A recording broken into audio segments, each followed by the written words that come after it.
Hello? Hello, can you hear me? I hear you. Yeah, hi, first of all. So can I join the discussion or? No problem. So, are you an Albanian? Yeah, I'm an Albanian living in Pristina right now, All in right, my friend. Kosovo. Yeah, welcome. So, what do you think about Islam? Tell me.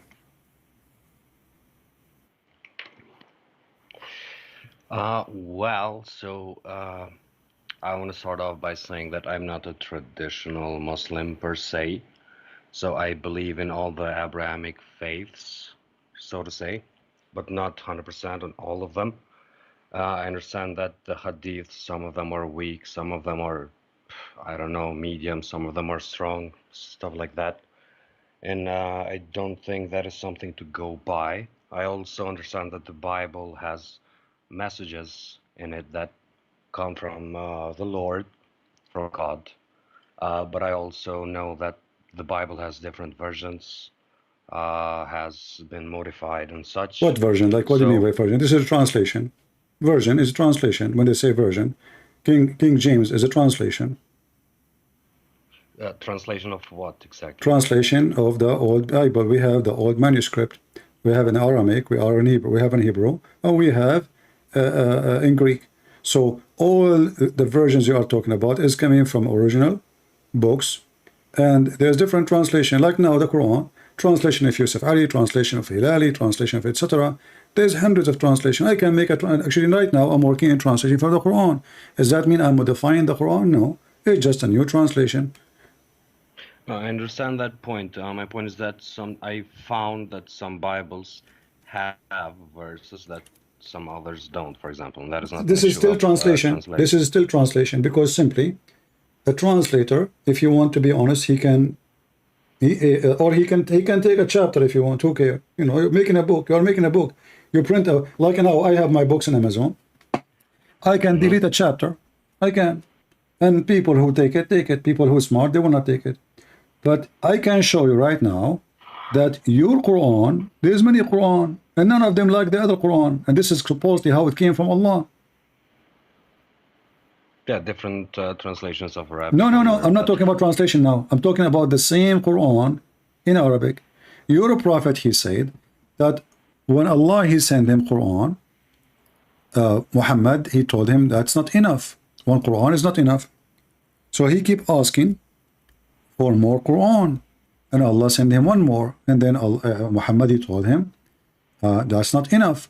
So he asked for one more, etc., etc., until Muhammad finally is satisfied and he received 7 Quran. And the excuse is that the Muslims cannot understand the Quran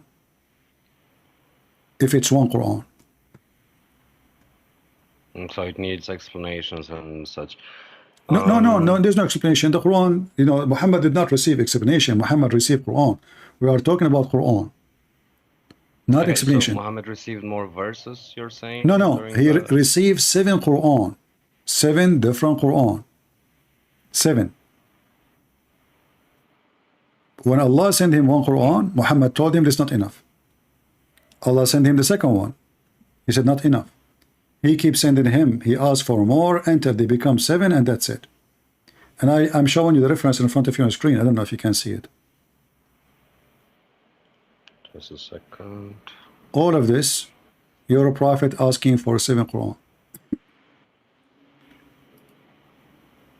And what is the reason? Because my people, they cannot handle it. One Quran is not enough.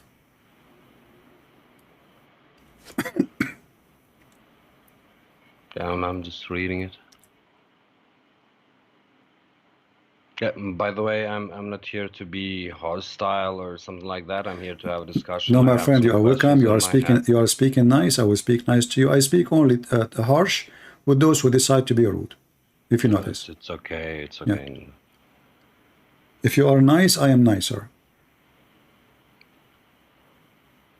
So do you see what I'm showing you on the screen? Uh-huh. Okay. Yeah. Yeah, I see. Chapter, the clarification of the Quran was revealed in 7 ahruf.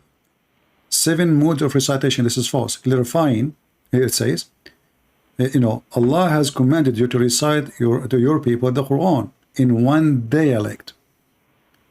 Upon this, he said, I ask Allah burden and forgiveness. My people are not capable of doing it.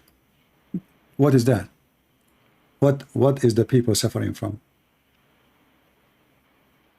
Well, of my understanding, the way that Arabia, whatever you want to call it, back then, they were mostly pagan and, so to say, dirty human beings. All of them worship different stuff, all of them raping, thieves, and all that. So they were people in need of guidance, in my understanding. And by this, I, I think the Prophet meant that his people are not educated at all. My friend, Could that those be? are Arab people who speak Arabic. He is saying to them, they are not capable of doing it. Those are the Muslims. We are talking about the dirty people, the one you call him dirty. And by the way, the dirty one is more clean than Muhammad, because Muhammad is a rapist. Muhammad, he kissed black stone. Muhammad, he worshipped the same as they worship. Muhammad, he worshipped the same God they worship. The pagan, you are calling them pagan. Maybe you not know that the pagan are people who worship Allah too. Don't you know that? When you say the word, when you say the word mushrik is an Arabic word. What mushrik mean? No idea. I don't know Arabic at all. Mushrik is the one who associates God with Allah, which means they believe in Allah. In fact, they believe that Allah is the God, and the rest is just to intercede. So the one you call them pagan, they are the same as the Muslim today. You Muslim believe that Muhammad will intercede for you. So what you do as Muslims, the Arab before Islam, they worship Allah and they worship little Barbie dolls beside Allah to intercede to Allah. Allah is the big God. Those are the small one who they are close to Allah. You Muslim, you did the same now. Your prophet, he says that he will intercede for you in the day of judgment. Okay, I have something to push back here. For example, the people believed there is a God, the pagans, so to say, back then, before the revelation of Muhammad. But I believe that they knew there was a God, but paganism, what I mean is that they chose different paths, so they deviated from the Abrahamic faith that much that they were not considered faithful at all, since they worshipped statues and stuff like that. My friend, at that time, your prophet, he never heard of Abraham all his life. He did not know anything about Abrahamic faith. We can prove that from the Quran. You Muslim believe that the Quran said that Abraham is the one who built the house, which means the Kaaba. Is that correct? Yes. All right. But isn't it the Quran saying that no man came to Mecca before Muhammad? No prophet, no messenger. You got me here. I'm not informed on this at all. All right. So I'm just gonna take your word for it. All right. No, anything. So there's a contradiction, you mean here? Yeah, this is false information. The Muslim, they repeat, you know. The Quran says clearly that before Muhammad, Allah never sent one person, not even one. You see, all those verses in the Quran speaking about something called Nadir. Nadir is a warner. Nadir. Okay? So, Nadir is a warner who tell you about God. Nadir can be a prophet, can be, even a good man, speaking about the true God. So, the Quran says you are just a Nadir, which means you are a warner. Okay, wonderful. But before Muhammad, not a single man come to Mecca as a warner. So how Abraham was a prophet who came to Mecca, and Muhammad is the first warner to them? This is chapter 32, verse number 3. Okay, so Abraham should be considered as a warner since he was a prophet. Sure. Warner is a messenger from God to warn you, like wake up, don't worship the wrong thing, etc. Do you see the verse on the screen?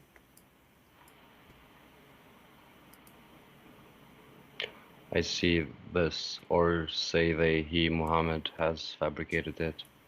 Nay, it is the truth from your Lord, that you may warn people to whom no warner has come before you. Just a second.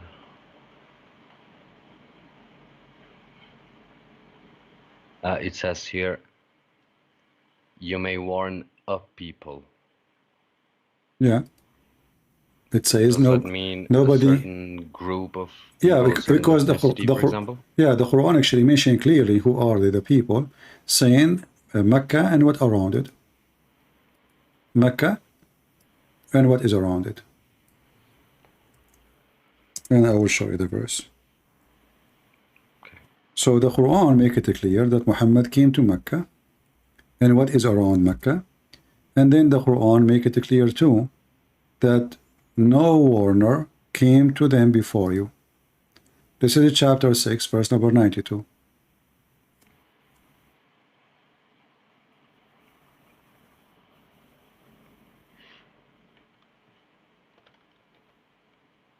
What chapter was it? Chapter 6, the chapter of the animals, Al-An'am, Verse. 6, verse number 92. I'm showing you the verse on the screen. You can read it from my screen if you want. Yeah, I'm just making some notes so that I can do further research All right. after this and see if I can find any explanations that make sense or something like that. Since right now this doesn't really make sense to me. Okay. So now we have. I'll give you this point. Yeah. So now we have that Muhammad came to Mecca, and this is destroy the other claim that the Muhammad is a messenger for all mankind, because he was sent to Mecca, and what is Allah, around it? You see it? That's it. Small location. At that moment, Muhammad never expect that he will be bigger than this, so he mentioned this. But in the same time, before Muhammad, no warner ever came to Mecca. He is the first man ever came to Mecca. He is the first warner. Now, what make Muslim think that Muhammad is Abrahamic?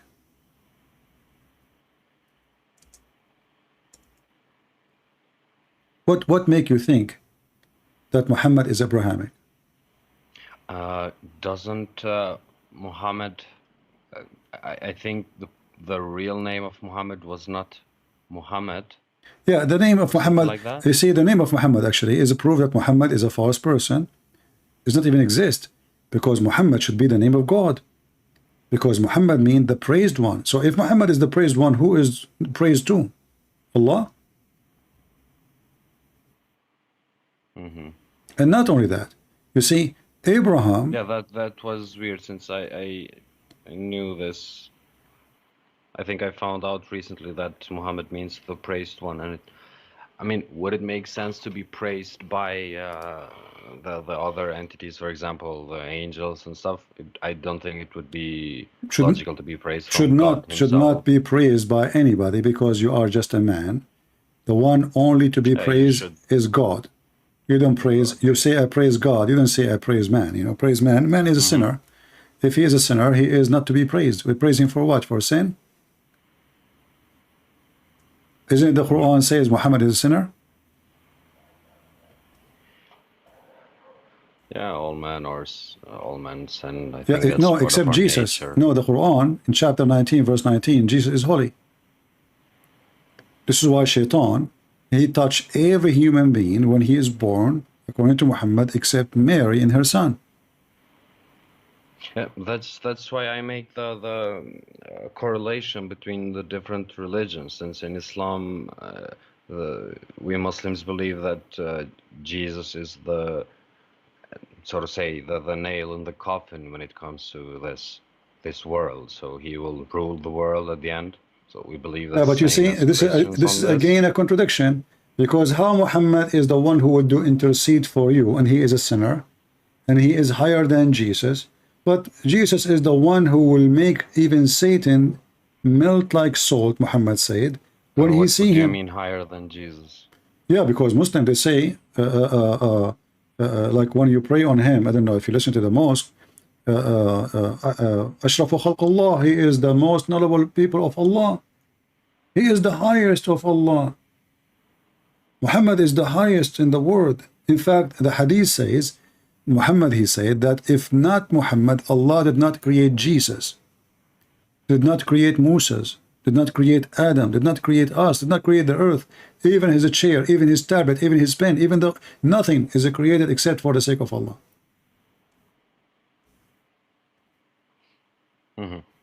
I want to ask you, you as a Muslim, do you believe that Abraham, he used to have a book? A book? Yeah?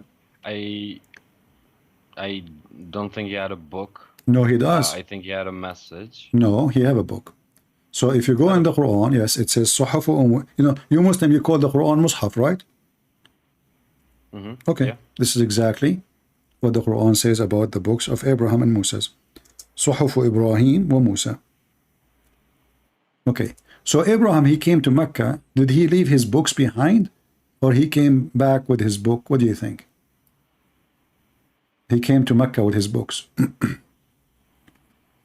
Do you think Abraham, a prophet of God will leave the book of God behind him, or he will come with it? What is the word in Arabic for book? This is not a book, actually. Suhuf. Suhuf is pages. Quran is a suhuf. Quran never was, you know, a book. But anyway, this is what they describe. The scriptures of Ibrahim.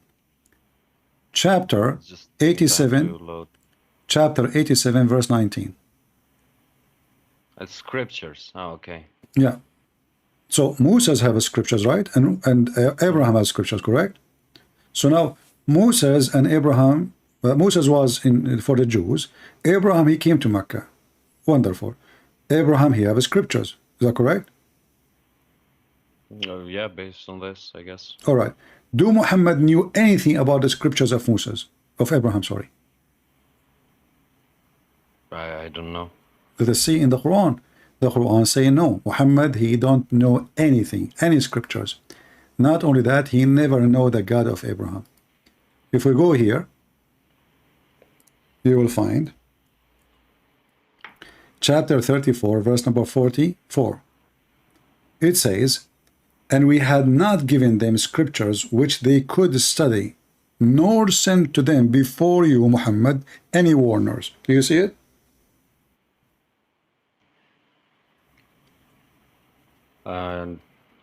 What kind of delay do you have on stream? I have now chapter 34, verse number 44. No, I mean, you have a delay on stream, so it takes some time. It's okay. I mean, depending on your location, it takes a little bit of time. Are you speaking from Albania? From Kosovo, yeah. All right. So now, we had not given you, you can open in your computer if you want for faster. I'm giving you the chapter number, verse number. So, chapter 34, yeah, verse number 44, okay. We had not given them scripture, speaking about who? The people of Mecca, which they could study, nor send them before you. Any warner. Do you see it? Yes. So how Muhammad claimed that Abraham was there? I proved to you that Abraham have scriptures, correct? Okay, that's mean people, they received scriptures about God from Abraham, and they receive warner. Yeah, but weren't the people of Abraham Jews?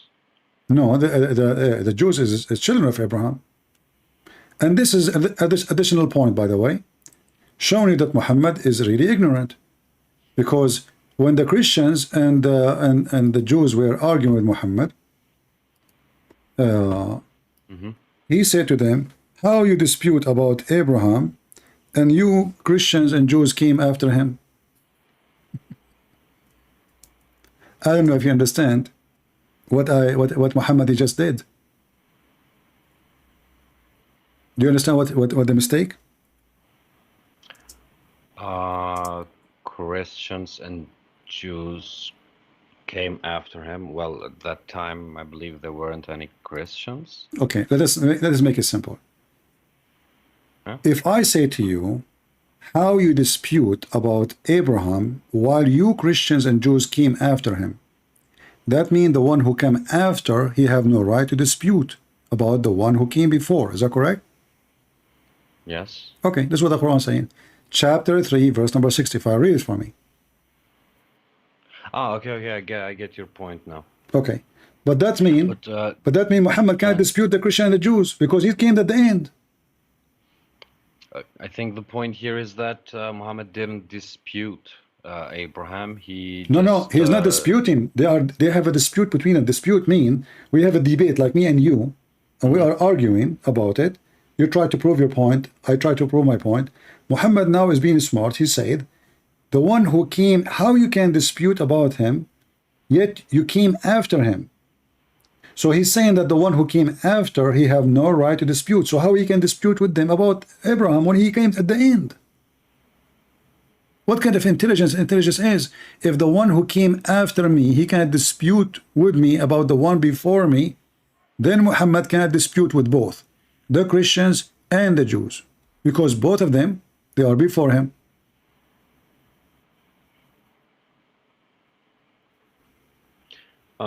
yeah, I see your point. All right. So now look what we happen. We have Abraham, he came to Mecca, and we show you that Abraham, he have scriptures, correct? We agree? Okay. Now the Quran says nobody came to Mecca before Muhammad, and Allah never gave them a book to study. Correct? Correct. And not only that, it says before you. So now it's clear. We are not talking about it in time of Muhammad, talking even about before you. Before you, which means anyone before that time, nobody came here, right? Could it be an issue of context here? No, because simply it's very simple. You can read the 10 verses before it, after you can read 20 verses before, after 20 verses after. It says it clearly. And we had not given them scripture. So what is come from? Never had scriptures. Correct? Okay. Never. We had not. You see the word had in the past. And in the top of that, which they could study, nor we sent to them before you, Muhammad, any warner. Before you. So that goes all before, whatever period. Never. So it's a big fat lie to say Abraham was in Mecca, Ishmael was in Mecca, which means at least we have two, because Muslims believe Ishmael is a prophet, correct? So now we have two big names. We have Abraham himself, and we have Ishmael, and yet the Quran says we never give them scripture. They never, ever have anything to do with scriptures. What about Muhammad himself? Do Muhammad knew anything about the scriptures?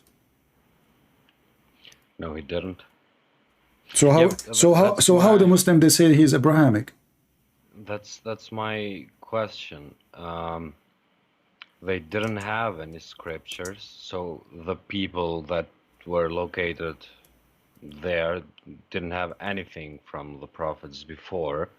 So in my understanding here of these verses that you showed me, I could be wrong, it's just my understanding, correct me if you have a point against it, is that the point here is not that we haven't sent scriptures or a warner in this exact location. No. You see, it's talking about Mecca, my friend. I showed you.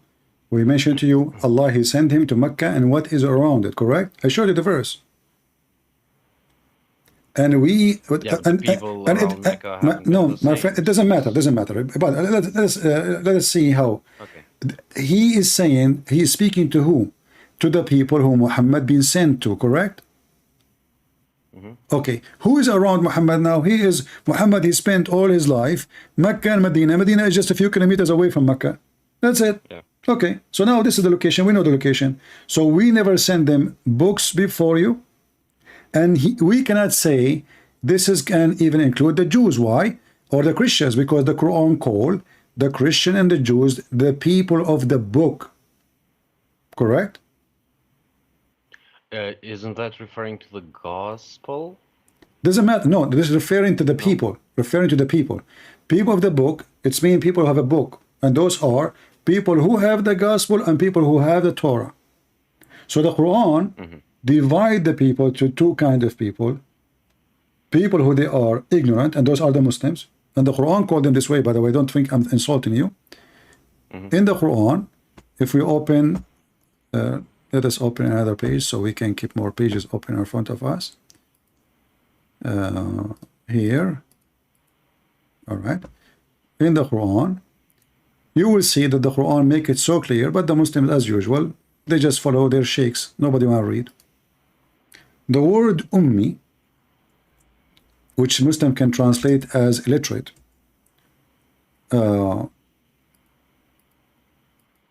it's correct to say illiterate, but this is about illiterate about God, not about reading and writing. Chapter 2, verse number 78, it says, and there are among them, between two bracket Jews, illiterate people. This is false. وَمِنْهُمْ أُمِّيٌّ لَا يَعْلَمُونَ الْكِتَابَ. People? It's mean like unlearned, you know, like illiterate. Ah, okay. Yeah. Yeah, but this is false. This is not, doesn't say Jews. It does. If you change the translator, you will see right away how everything changed. You see how translators can insert things is not there? They can play games. And I can say now this is a new version. So when you were, sorry to interrupt, when you were talking to the other guy before, I saw some of your points that you made. For example, the translations in Albanian and stuff. Yeah, everyone give you his own version, but can I say this is a new Quran? No, because we have the Arabic one. Now look, among them are uneducated to know the scriptures. What is the word here is ummiyin. The ummiyun or ummiyin is those who do not know the book, not the one who do not know how to read the scriptures, the one who do not know scriptures. So the Muslims are those who do not know the scriptures. And we showed you the verse in the Quran saying that clearly, right? And that mentioned in the Quran many times, not only once. Like as an example, chapter 3, verse number 20, it says, those who've been given the book and those who are illiterate. It can also mean illiterate in the context that if you don't know about the religion, the Abrahamic religion, you're considered exactly. This is what it's meant actually. Illiterate is those who do not know the true God. So here the Christians are the only one and the Jews called people of the book. Muhammad is not from the people of the book because he is a Gomai, he is a Gentile, he is a pagan.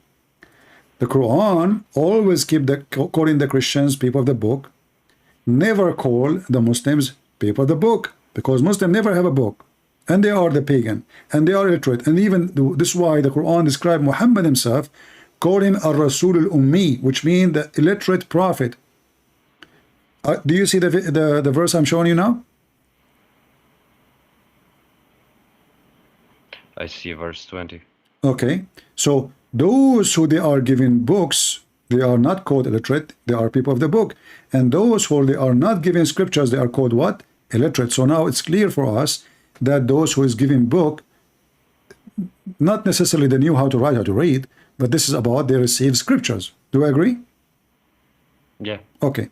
If you go in the Quran, and you will find many verses, chapter 7, verse 157 as an example, it says, those who follow the illiterate prophet, al-Ummi. The Muslim translate saying, the one who cannot write, who cannot read. Do you see the deception?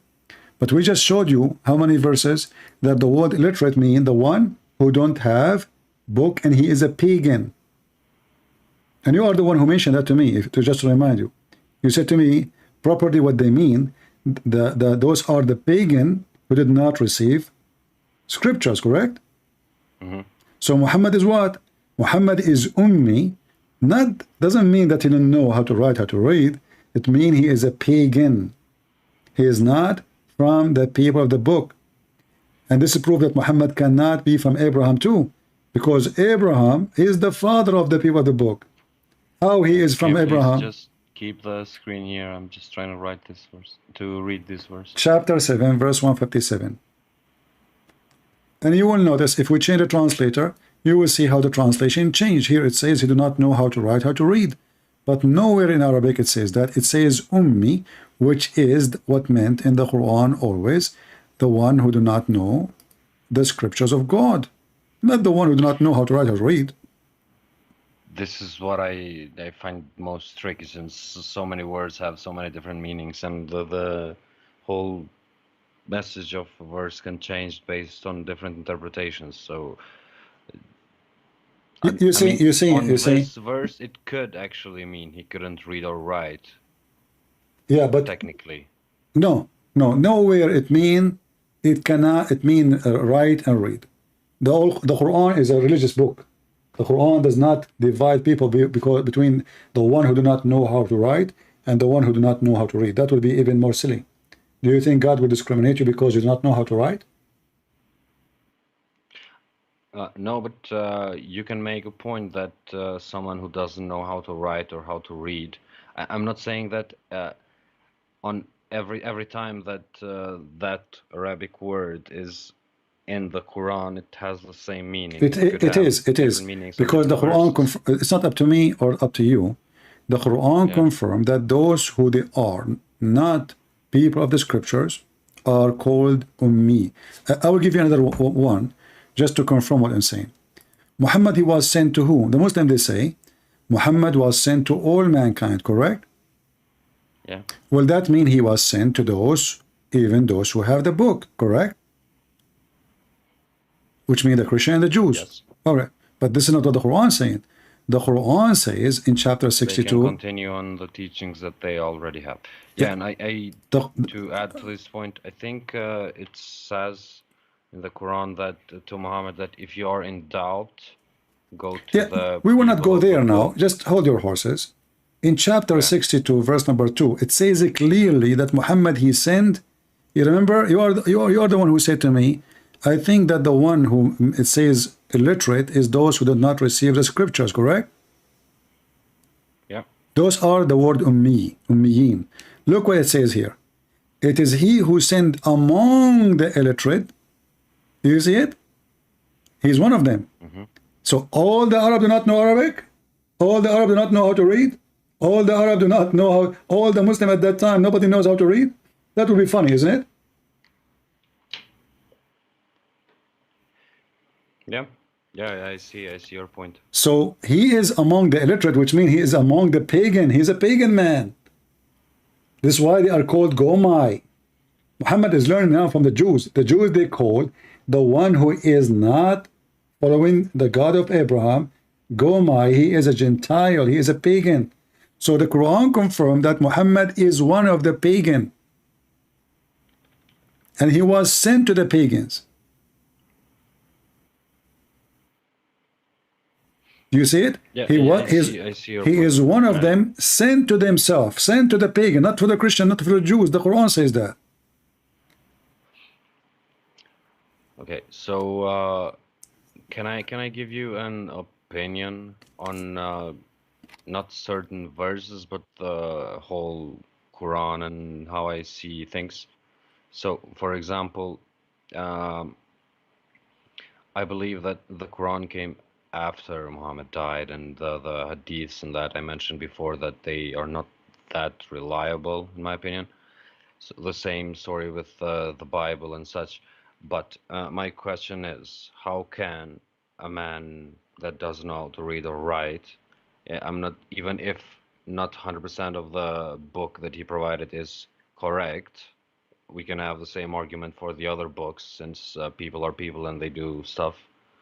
But my point is that how can all of these Abrahamic faiths be the principal values, the core values of these are so similar? No, Don't you think that you there is have a message you inside have that- zero similarity with the Abrahamic faith. Muhammad, he taught you that you can cheat. Muhammad taught you can lie to your wife. Muhammad, he taught you you can, sure, I yeah, mean, you can cheat. you can cheat. Yes, you can cheat. Isn't it Muhammad, he went to his own son, wife, and he flirted with her in her house when she is married? Isn't it the Bible that we have 10 commandments? You should not desire a woman, she is not yours. You don't desire a woman, she is not yours. This is a big sin. Muhammad, he went to his own son, and this is in your books, not in our books, not written by the book of the Jews and the Christians to make Muhammad look bad. He went to his own son's house, and when the wife was alone, he flirted with her, and he said to her, praise be to Allah, the one who made my heart flip for you. That is breaking the command. Muhammad was a thief. Muhammad was a criminal. Muhammad was a cheater. Muhammad, he sent his wife to visit her father so he can sleep with the maid. The woman, she went to her father. She said, you ask for me? He said, no. She went back right away. She felt suspicious. She found Muhammad in the top of the maid. And then he made a chapter. It's called chapter 66, verse number 1 at Tahrim, saying, why you forbid yourself? Why? Because he promised his wife he will never do it again. But a few days after, he got horny again. And this woman, she is so pretty and she is blonde. So he could not. He received her as a gift from the ruler of Egypt. So he starts sleeping with her again. And now after he made a promise, he take an oath, he have to break the promise. He said, Allah told me, why you forbid her? So my friend, Muhammad, he shared nothing. Yeah. Not only that. All of these, Listen, my friend. I don't know what's your name. I forgot. my name is Admiral. Admiral. Listen, Admiral. You know, we showed you until now that Muhammad and the Quran both are saying that those books, they never receive any scriptures. Correct? I showed you the verses. Yeah. All right. And I showed you that Abraham, he have scriptures, correct? Yeah. Okay. Muhammad himself never received scriptures, and the Arab never received scriptures. So how they share the same? In the top of that, if the Arab they never heard of Abraham, then they never have the scriptures of Abraham. So how come they worship Allah? If Allah is the same God of Abraham, obviously Allah cannot be the God of Abraham, because the Quran is so clear that they never heard the scriptures. Not only that, the Quran confirmed that Muhammad himself do not know what is faith. Do you know that? So he was an atheist before. He was not atheist, not only atheist. He is. I mean, when you say you do not know what faith, that means you are a horrible pagan. Like not only like you have zero truth on you. This is in the Quran, chapter 42, verse number 52. And those we sent to you, Muhammad, ruhana, which means our spirit, of our command, and you know not what is the book, nor what is faith. Do you see it?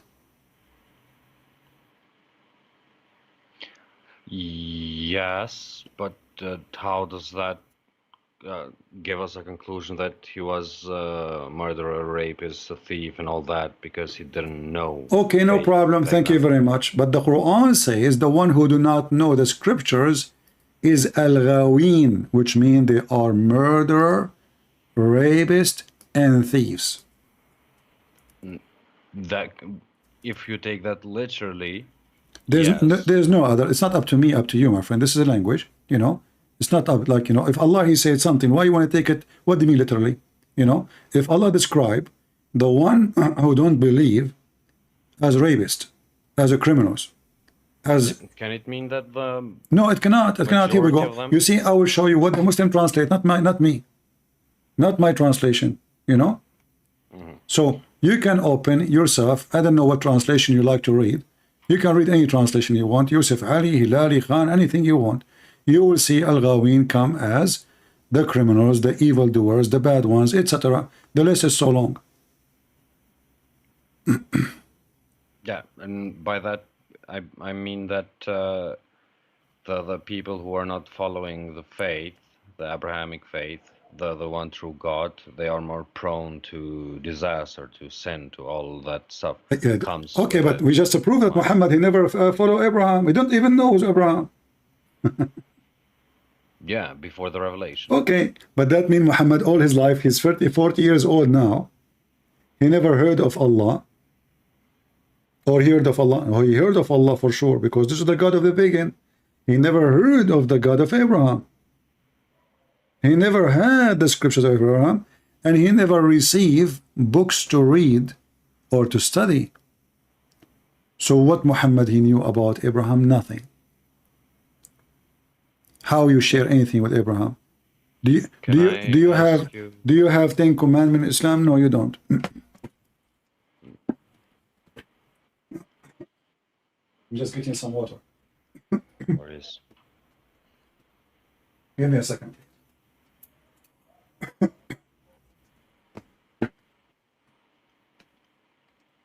All right. Hi, chat. Sorry, again, I did not hear you. I was getting some water. And the chat is full of Albanians and Serbs going at each other. You have to repeat. I did not hear you. I was away. Yeah, I said this chat is full of Albanians and Serbs going at each other. Well, my friend, I am a Christian, Like and always. I don't care about the chat, but I will tell you, I'm always being honest in what I believe. I don't care who people get upset or not. I believe that anyone who join the side of Muhammad, Muhammad for me is the devil. It doesn't matter who is he. It doesn't matter what his ethnic. He is betraying Jesus. He is doing evil to himself, and he is joining the devil camp. So they can speak about politics. I don't care for their politics, but whoever join the army of the devil, he is of the devil. Let us finish it here. Now let's go back our topic. On this, for example, I'm a Muslim, not a traditional one per se, as I said, and based on the Quran and what I learned from it, I believe that Jesus is a key figure in which I should base even my character upon him. Abraham, Moses, Muhammad, and all that. And Jesus is a key figure in my life, so I wouldn't consider myself an enemy of Jesus at all. You know, you might think you are not, but in fact you are, because simply you deny everything Jesus did. You claim that Jesus did not, he did not die in the cross. So you are denying the most important thing Jesus did. You deny that you don't accept what Jesus says in the Bible. You follow a man who came 600 years after, and he is a criminal, he is a thief, he's a child molester, he is everything bad in the world, and you take him instead of following Jesus. So you say, I am not against Jesus, but in reality you are. If you mean when Islam is weaponized politically and charged politically... Islam is politics. Islam is not a religion. Islam is a gang. Islam is a gang. For example, I'm a Muslim myself, and I'm completely against what the Ottoman Empire did back then, for example. So I'm not supportive of that at all. And do you support Muhammad? Let's forget about the Ottoman. Do you support Muhammad? If Muhammad came in with his army to occupy Al-Bosna, do you join Muhammad or you join the people of Al-Bosna? Where is that? If Muhammad came in with his army, not the Ottoman, which one you will join? The army of the people of Al-Bosna to defend Al-Bosna from the Arab coming, or the army of Muhammad? Well, I believe first and foremost I would protect my family, my land, and if that wasn't my land, that I would join my religion. So if you would say, for example, Kosovo or Albania, I think I can be a Muslim and die from a Muslim at the same time at war when it comes to protecting my wife and my children. But you will go against Muhammad, or you will take a side of Muhammad? Muhammad is coming to occupy the city. Yeah, if Muhammad, for example, told every soldier that they shouldn't rape, they shouldn't do this, they shouldn't do that. What does have to do with this? Let us say, let us say I am a Christian, my friend. Let us say I'm a Christian. I'm an Arab Christian coming to Al-Bosnia to control Al-Bosnia, and I said, don't rape, don't hurt civilian. Are you going to fight me, or you will join my army? I think I would fight anyone that would come. But so how come you don't fight Muhammad then? No, I didn't say I wouldn't fight his army. Okay, but then you are not a Muslim, because now you are against oppression, and Muhammad is an oppressor. You have no right to come to my land and to take my land and to force me to pay money so I can live. That's what Muhammad did in chapter 9, verse number 28. That, I mean, you pay money to live technically in your own, wherever you are, you pay tax. No, no, that's not true. That's not true. I pay tax. No, hold on. You see, no, that's not true. You see, Muslims, they always. I'm not saying you are a liar, but maybe you misunderstood. Tax is every citizen pay, not something called tax for a Muslim and something called jizya for the Christians. Jizya in the Quran is you pay and the Muslims spit in your face. And this jizya is up to the caliphate. He can make it $1 million, he can make it $1. So if you go in the Quran, this is not only that, a Muslim, he have to make humility on you. Not only you pay money, no, they have to spit on you. They have to call you names. They have to spank you. You mean that? They have to spit on you? Yes. Chapter 9, verse number 29. And not only that, you're a prophet saying, even after we pay, are we done? No. He says, when you see the Christians and the Jews in the road, force them to walk in the sewage.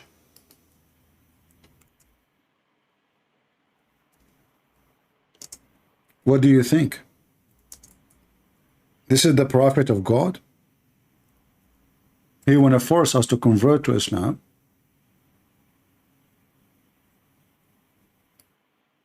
By I'm just reading it. Discrimination. Here we go.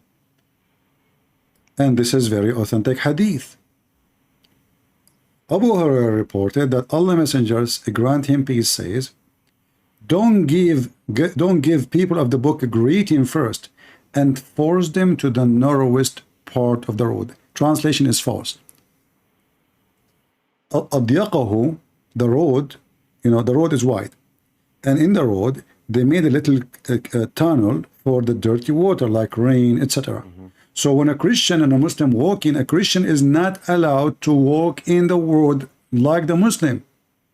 He have to jump in the sewage.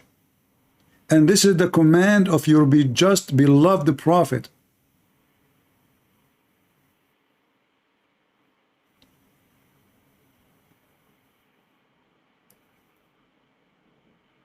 This is what the Muslim, they tell us. Muhammad was amazing. Islam teaches justice. Islam don't discriminate. The fact Islam is the religion of discrimination. You don't know what they did to my people in the Middle East. You have no idea.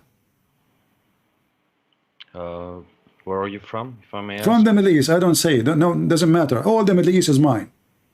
This is our land. And Muhammad, he came to our land and he took our churches and he took our land.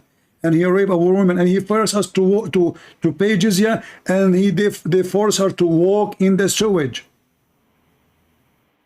And then you come to me and says we share the same Abrahamic faith.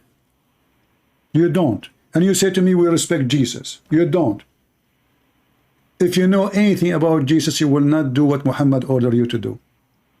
Muhammad, he said to his followers, attack the Romans so you can get the blonde girls. Have you ever heard of a prophet seducing his men to go to war with the Christians for the sake of a blondie woman? I don't believe this. I mean, I don't say anything without proof. You know me. If you watch my videos, do you watch my videos always, or this is the first time? I found out today about your channel. All right. To be honest. Well, anything I say to you, if I don't show it to you, spit in my face, right on air. Say to me you're a liar. Doesn't say that. No, can I ask about also the stories before that you told me that? For example, Muhammad did this to someone's, to his maid, and he sent his wife to. I mean, where did that come from? I'd never heard of that. All of this is from your books, not from my books. I have nothing to do with it. Yeah, here we go. This is, and I will post the link for it actually if you want. Okay, sure. We can show it from Al-Qurtubi. We can show it from As-Suyuti, we can show it from anywhere. I mean, we have tons of reference. Everything I show here is your books. Nothing is mine. All right, this is here. Tafsir al-Tabari, one of the oldest tafsir. Did you send the link somewhere? I will post it in the chat, and I will put it for you on the screen, and I will use Google translation because it is in Arabic. We don't have this book yet in English. Unless you have it in English, you can tell me where to find it. So this is the link. You can use Google translation. You can open it on your side. I will post it. And this is the official government website of the Kingdom of Saudi Arabia. Really?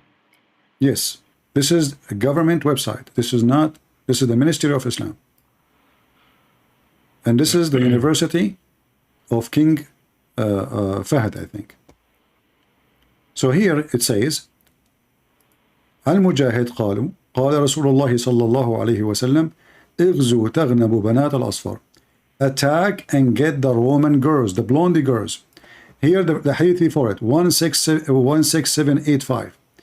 Attack the Roman, attack Tabuk. Tabuk is the area where the Roman was the limit of them. You will get the daughter of the blondie, the yellow, and the women of the Roman. The hadith before it. The man, he said to him, don't tempt us with the women, with the blondie women. Let us use Google Translation. And as long as you speak Albanian, look, we still have the setup from before. Do you see it in Albanian now? No, not yet. I don't understand what it's saying, but you tell me. Does it say attack the Roman to get the blondie girls? I'll just wait for it to pop out.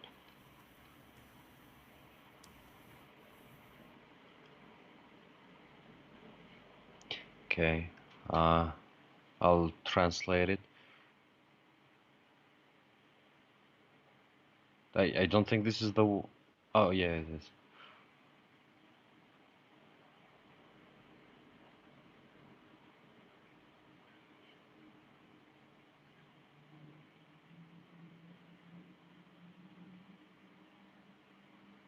Can you scroll down just a bit? Okay.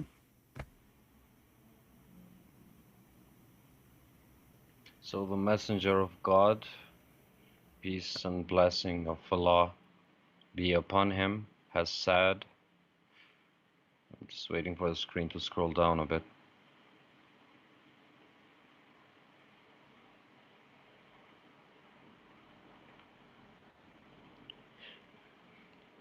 Okay.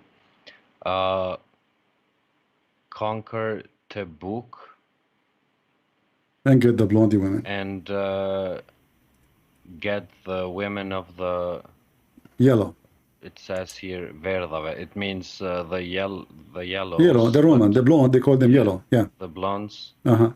and the wives or women. Exactly. Can be both. This is your prophet. Of, the Romans. And the grandpa said, A man, a good man, he said to him, why you are tempting us with women, man? You want us to go in war for the sake of a blondie women? Muhammad, he accused him that he is a hypocrite. Can you believe it? This is what the verse is about. About a guy, Muhammad was making a speech saying to them, let us attack the Romans so we can get the sexy, beautiful blondie women. Don't you want to have a blondies? An Arab man said to him, Muhammad, why you are tempting those young men? This is why here they call him a Jed, which means grandpa. He's an old man. He said to him, why you are tempting those young men to go to war for the sake of a blondie women?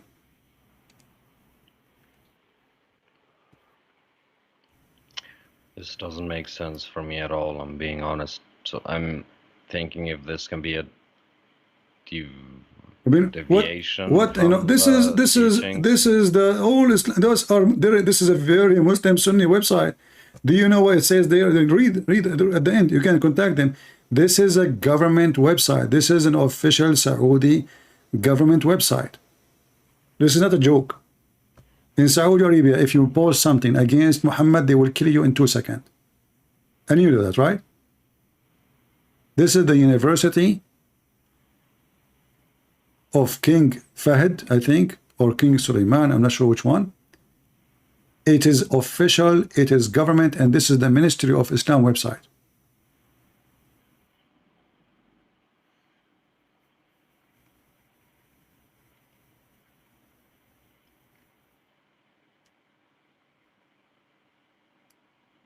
This is a prophet of God. Attack the Roman. So attack the Roman not to spread Islam, attack the Roman so we can get a blondie. Because this is the reason to go to war. This is why we need to attack the Roman and get their money and get, you know, they will get the blondie, they will get the money and the gang. This is the religion you want to join? And you are born of it as an Albanian Muslim?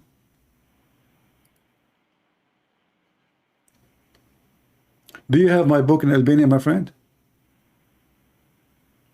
Your book in Albania? Yeah. Maybe the admin Yeah, can post for you the link. I want to give you a gift from me and to all Albanian. I have nothing against you as a person, as people. Maybe the admin can post my book for you in Albanian, and you can download it and you can read it. It's for free, as a gift from me to the Albanian. I think I'll give it a shot. I wanted to say something. I think you mentioned before that, for example, the majority of Albanians in Kosovo, for example, in Albania, are Muslim, but really you cannot compare our countries to Arabian countries at all. My friend, I mean, let me explain to you. not at all. I don't care how you say you describe yourself. Either you believe in Islam or you don't believe. There's no so. I cannot say I am not the same as the disciple of Jesus. They believe too much in him. I'm so Christian. Not like, no, you cannot be Christian if you are not. Yeah, just because an imam is telling me something doesn't mean that that's true. Just because the Arabs are telling me something doesn't mean that it's true. But it doesn't matter. As long you call yourself a Muslim, you are a Muslim. And a Muslim is someone who believes what Qur'an says and what Muhammad said. And everything I'm showing you is what the Qur'an is saying and what Muhammad said, not what I said. Correct? So, well, what Arabs are showing. No. You see, that's not a good game to play, because what Arab, well, your prophet is an Arab. Same time, if this is the case, how you know even Muhammad can be trusted? How you know even Muhammad exists? Either you trust those Arab who gave you the Quran, or you don't trust anything. So either we take what they say and we follow, or we don't accept anything. We cannot, pick up as you wish. This is not a shopping center. You go to the shelf and you say, okay, you know what? I want to take this. I don't want to take that. This is religion. I cannot say, I want to take from the Bible this verse and I don't like the other verse. That's it. Then I am not a Christian.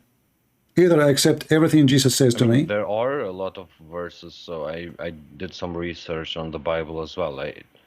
So there are a lot of verses on the Bible as well that I don't agree with. Well, you don't have to, but for me, but for me, my friend, I'm telling you, who is a Christian, who is a Muslim? A Christian is someone who agree about every single word in the Bible coming from God, not a man, because simply in the Bible to speak about this king, he said, this man, he said. So when God, he said, I agree with it. When a man, he say, as an example, Jews, they insulted Jesus. Do I agree with him? Agree with him? No. It's in the Bible. So when I say I agree about every single word in the Bible, I'm talking about what God taught me. I cannot choose as I wish. What Jesus say, I accept this, and I don't accept that. I cannot say I'm a Christian, and then I accept homosexuality. That will not make me Christian. I cannot say I'm a Christian, and I accept people, they can be drunk. That is against the Bible. I cannot say I'm a Christian and I believe in, like somebody can be child molester. That you will go to hell. So simply, you don't select and elect a faith. Yeah, but for example, there's a verse in the Bible, quote me if I'm wrong, correct me if I'm wrong. For example, it says that you can have after a war or something like that, you can get a wife. And if she doesn't want to be your wife, you can beat her and cut her hair. No, there's nowhere it says you can beat her. It's a must. Something like that. You cut your hair. No, you cut her hair for a reason, because simply you should not sleep with her. When a man, this is to prevent men from being tempted from those slaves. But the Jews themselves, they've been taking the whole nation as slaves. So now the Jews are at war. The enemy, they take slave from them, and they take slave from the enemy, and then later they exchange. So free my people, I free your people. Same time, if you want to have a wife from the slaves, you don't go sleep with her like Muhammad did with Safiya. Muhammad, he killed the man, the husband, the father, the brother, and then before even they leave the town, he put a tent, and a guy, he was guarding the tent, and he raped the women. In the Old Testament, a man, he should command the woman to shave her hair. She is a slave now. Why? Because now he will not be tempted to sleep with her. He should not touch her unless she become his wife. So if you want to take her as a wife, she cut her hair. What if you already have a wife? You cannot take her as a wife. Yeah. If you have a wife, you have a wife. Even though, like in certain time, you see, like Abraham, he have a wife, Sarah, and then he took another wife. Why? Because at that time there's no law says God says don't take second one. However, even Abraham, he was doing wrong because God did not approve it. But the man is desperate to have a child. His wife, she becomes so old. So he did not do it because he want to have just a second woman for fun. But he got so old and he lost One of the hope. successor, yeah. He wanted to have a child, exactly. So he said, okay, I'm going to marry. He married. He did not sleep with her. He married her. So he took her as a wife. However, if there's no law in certain time, then there's no law. If there's no law says, like in certain time, a child of Adam, they have sex with their sisters. Is that correct? Yeah. Okay, because there's no law. There's no law. And if God wanted this not to happen, he should create other couple, right? So they can have, like I marry from your children, you marry from my children. But there is only one man, one woman. So law came in degrees, and the law can change. But Muhammad, as an example, Muhammad proved it to us clearly that Muhammad is a false prophet. Not only he have a very bad ethic, but have you ever heard of a God? He says something afternoon, he said the opposite the day after in the morning. Is that possible? Is it possible to give you a law afternoon today, and tomorrow morning I wake up and I change the law which Allah gave me yesterday afternoon?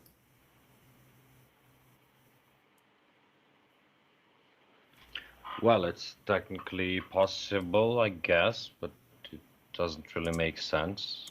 It's possible. Anything is possible. I mean, it's word. You can. It talk is cheap, right? Yeah. We are not building a building, so it's possible, yeah. But it's not. It doesn't make sense that God he gave me a law today, and then a few hours after he gave me, he says don't follow that law. That's it. Which law are we talking about? Muhammad he keep doing that.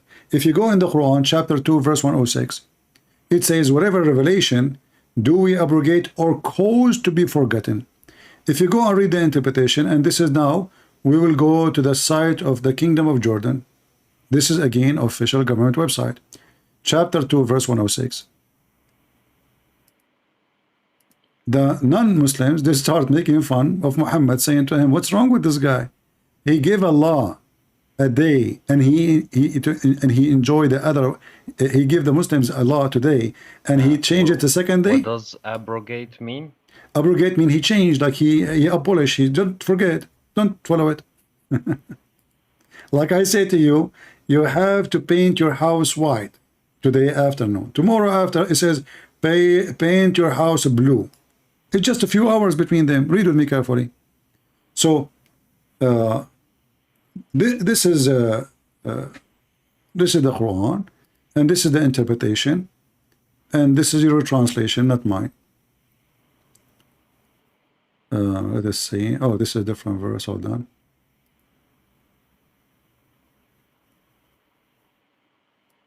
You see, like if we say, like Muhammad, he says something, then a prophet, he came 200 years after, God give him new law. Well, things change, and God give them something fit for today. That makes sense, no problem. But this is the same guy. He go to sleep, he woke up, he says something the opposite. Read with me. When a disbeliever began to dare, like to make fun of Muhammad, the matter of abrogation, saying that one day Muhammad enjoins his companion to one thing, and then the next day he forbid it. Do you see it?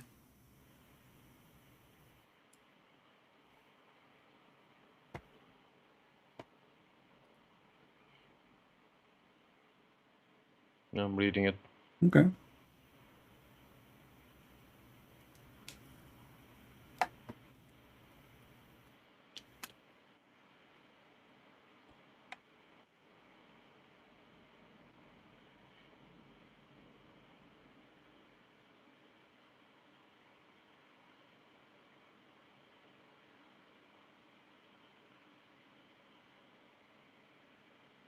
What do you think?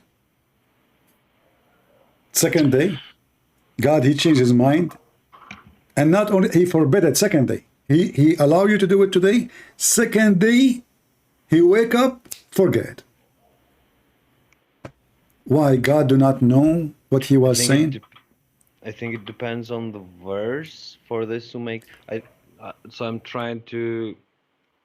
So I'm playing the advocate of the Quran right now. So I'm trying to figure things out how this would make sense. Doesn't make Since sense. I believe you're doing a pretty good job on going against it. I have to be honest. I think, for example, if I was receiving the message and, for example, God told me that tell all your men that they can smoke weed or drink alcohol. And then that happens that night, for example. And that night, with that command, with that approval that I give, all of those people smoke weed, get drunk, and they do stupid shit and all that. For example, tomorrow, if I receive that that is forbidden, doesn't that isn't that like a message to the receiver of the message? Could it be that way, like a metaphor? See what this brings. No, my friend. That's why My friend. First of all, God is not the God of confusion. Secondly, don't Allah knew that tomorrow he will change it. So why he give it to you today? Why he allow you to do it today? What is the change happened during nighttime? And people went to sleep. They wake up in the morning. They have a new law in the opposite direction. He forbid it, which means it was not right. You forbid it because simply it was not right. So either Allah made a mistake and simply there's no Allah. This is Muhammad. He says something. People complain. This is stupid. Muhammad, second day, oh, people don't like it. Let me change it. Because it's not from God. If it's from God, that's it. God, he said. God said you do this. As an example, in the case of murder, free for free, black for the black, women for the women. It's a murder. Murder will never change. Correct? I mean, it's not about economy. It's in the case of anyone kill somebody. This is the law, which Allah he assigned to every man. In the case justice. Is that going to change in a day? He changed it in a day. When he said this, people start laughing at him. How in the world, what kind of justice is justice? Oh, who you believe? In the way of qisas. Qisas means the law of penalty for crimes. Is prescribed for you. Look how strong the order prescribed for you in the case of murder, free for free, slave for slave, female for the female. And look what happened now. You kill my wife, I kill your wife. What kind of justice this justice is? So now we have two victims. The one who killed my wife is not going to be killed. And now I kill your wife. You kill my slave, I kill your slave. What the heck is that? So now we have two poor slaves are killed for no reason. Only in the case of a free man will be killed. Muhammad, he made this verse. People start complaining. What the heck is this? This is crazy. Muhammad, he got the law of Moses wrong. The law of Moses says eye for an eye. That doesn't mean I kill my wife, you kill my wife, I kill your wife. That means if you kill my wife, you will be killed. The killer himself will be killed, not I kill his wife. So Muhammad, he is trying to be smart. He tried to copy Moses. So he come with this. And as you see, the language is strong. Oh, who you believe in the law of equality and punishment. It's prescribed for you in the case of murder. You see, it's a murder. It's not about whether. Murder is a murder. Murder was the same in the time of Moses, in the same in the time of Abraham, in the same our time, in the same in the future. Murder is a murder. So in the case of murder, what we would do? This is the penalty. How fast we change it. This is abrogated. People start complaining. This is stupid. So what Muhammad is doing is like somebody in the laboratory. You know, he have a mice, and he tried to see the reaction of the mice. He dropped some drugs here, he changed the food there, and then he see the reaction, and based on the reaction, he changed the trial. If Muhammad is receiving command from God, he will not change that. As an example, if you are praying, Admiral, and I see you. You are in the street. Okay. And I say to you, this is how we pray. Are you going to change it just because I said this is how we pray? Or you pray as Allah told you? You don't change it. Yeah, I would pray how my God told me. Exactly. Look what happened. Muhammad was praying in a funeral, and a Jewish man, he just walked by. He's a rabbi. He said to Muhammad, this is how we do it. That's all. He did not debate him. He agreed with him. He said, this is how we do it. Look what Muhammad did. He said, sit down, act differently. How you can change the prayer?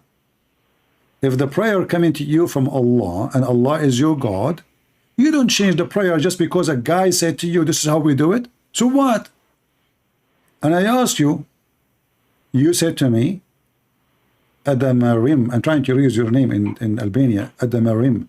So, Adamarim, I asked you, you said to me, I will stay praying the same way as Allah told me, correct? Look how fast he changed the prayer. That means Muhammad never received a way to pray from Allah. So if another Jew now walked by and he said to him the same, this is how we do it, Muhammad will keep changing. So it's up to him. He did not receive how to pray from Allah.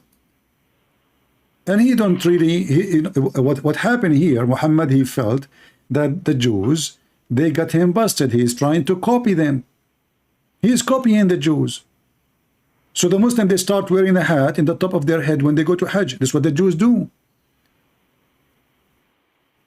The Jews, they grow their hair. The Muhammadans start doing that. The Jews, they circumcise themselves. Muhammad did that. Muhammad, by the way, did not circumcise himself. He ordered a Muslim to circumcise, but he himself never did. He was copying the Jews because he's trying to establish a religion. When the Jews, they said to him, this is how we do it, he changed it immediately. They got me busted. Okay, so based on this, then Muhammad should have been someone who had ambitions to seize power, to manipulate people, and to fake a religion, so to say, based on what he knew about other religions so far, and he learned during the way. He moved to there's a change point of Muhammad's life when he moved from Mecca to Yathrib. Yathrib is the city of the Jews. It's called today Medina. He started learning from the Jews about Abraham, about Moses, but he got tons of things wrong. And actually the Jews, they got him busted horribly. Like when they came to him and they said to him, tell us about Prophet Zulqarnain. Muhammad was a fool. He believed in that he's a prophet, but the Jews, they were just making fun of him. So he made a chapter in the Quran, chapter 18, speaking about Zulqarnain, claiming that he's a prophet of Allah. And he built a dam between us and Gog and Magog, which is a horrible, stupid story. And Zulqarnain, he found where the sun set, and he found the sun sitting in murky water. Do you know the verse about the sun sitting in the spring of water? Yeah, I know that. I didn't really take that literally. It's not up to you, my friend. It's not up to you. Even Muhammad, he explained the verse. He said, yeah, but not all the verses can be taken literally. No, So it's not up to you. It's not up to you. It's not up to me. Exactly. Especially if Muhammad, he made it clear. Muhammad in the hadith, he said to Abu Dhar, which means the father of the ants, do you know where the sun set? He said, Allah and his messengers knows best. He said, it set in a hot, muddy spring of water, boiling water. So, you know, the Muslims today, in order to cover up the stupidity of the Quran, they say it appears, but where is the word appear? It's not there. Same time you say to me, not metaphorically. There's a way, sorry, not literally, how you can see that metaphorically.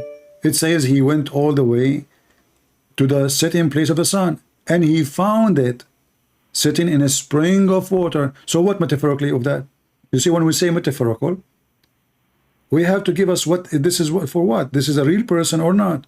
Is Zulqarnain a real person? Is the journey real? Is he moving from... Yeah, for example, some verses state that Muhammad saw paradise and such, and I believe those are In my understanding, those are astral experiences that No, according to the Muhammad, it's prophets not up to had. me, not up to you. According to Muhammad, he went in a real journey. Same time in the Okay. Quran, when the Quran says he found it, Allah is talking. This is metaphorical of what? Nothing. You have to create a story now. It can't be metaphorical because it's speaking about supposedly a prophet of Allah. His name is Zulqarnain. Allah saying, I will tell you about him because they ask him. The Jews, they ask him. And Muhammad now, supposedly, he received the information from his God. So they ask you about Zulqarnain. Okay, I will tell you about him. Allah is talking. And then he said, and he found the sun sitting in a murky water. How that can be? Bloody spring, actually. Zakir Naik, very well-known liar, he said that this is a brother and sister. It appeared to him. The sun go in the ocean. It looked like, but there's no ocean. It says even a spring of water. Spring is not even an ocean. So there's an old legend.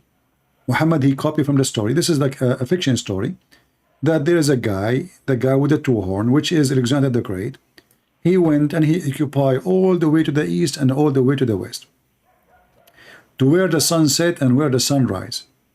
And he built a dam between us and between a weird creatures, people of Gog and Magog. They are not a human. And the story tell, okay, until when he reached the sitting place of the sun. Okay, what is that metaphorical for what? Sitting place of the, until he reached is the point of walking and marching with his army. And then he found it, not appear to. And as you see, the hadith confirmed that.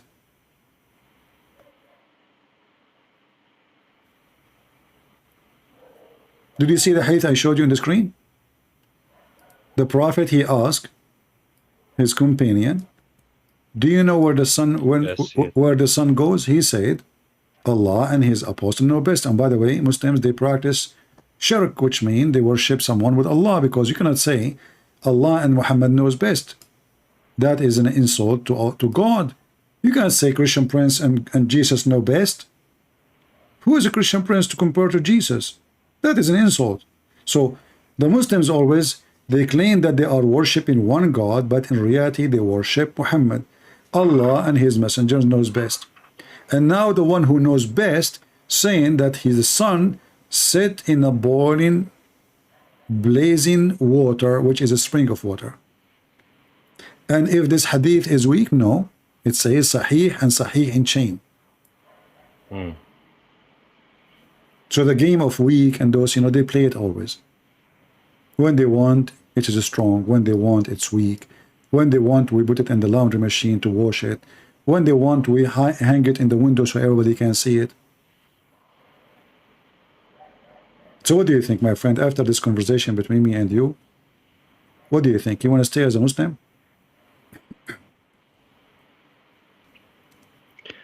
Well, I think the core values of Islam, not these details that you showed me at all. I disagree with what you showed me so far.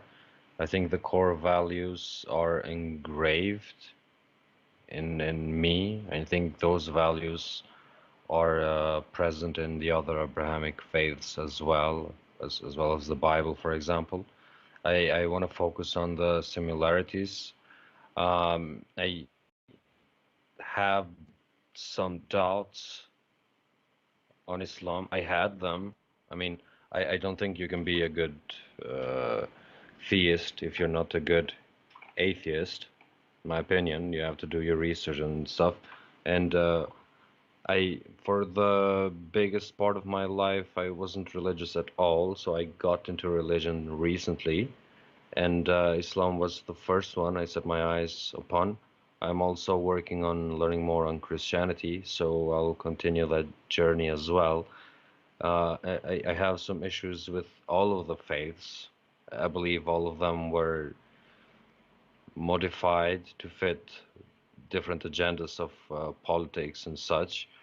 And I don't take everything that I see at face value, even when it comes to hadiths and such. So Yeah, you said that but they how play you this will game do how you will do make strategically. decision, my friend.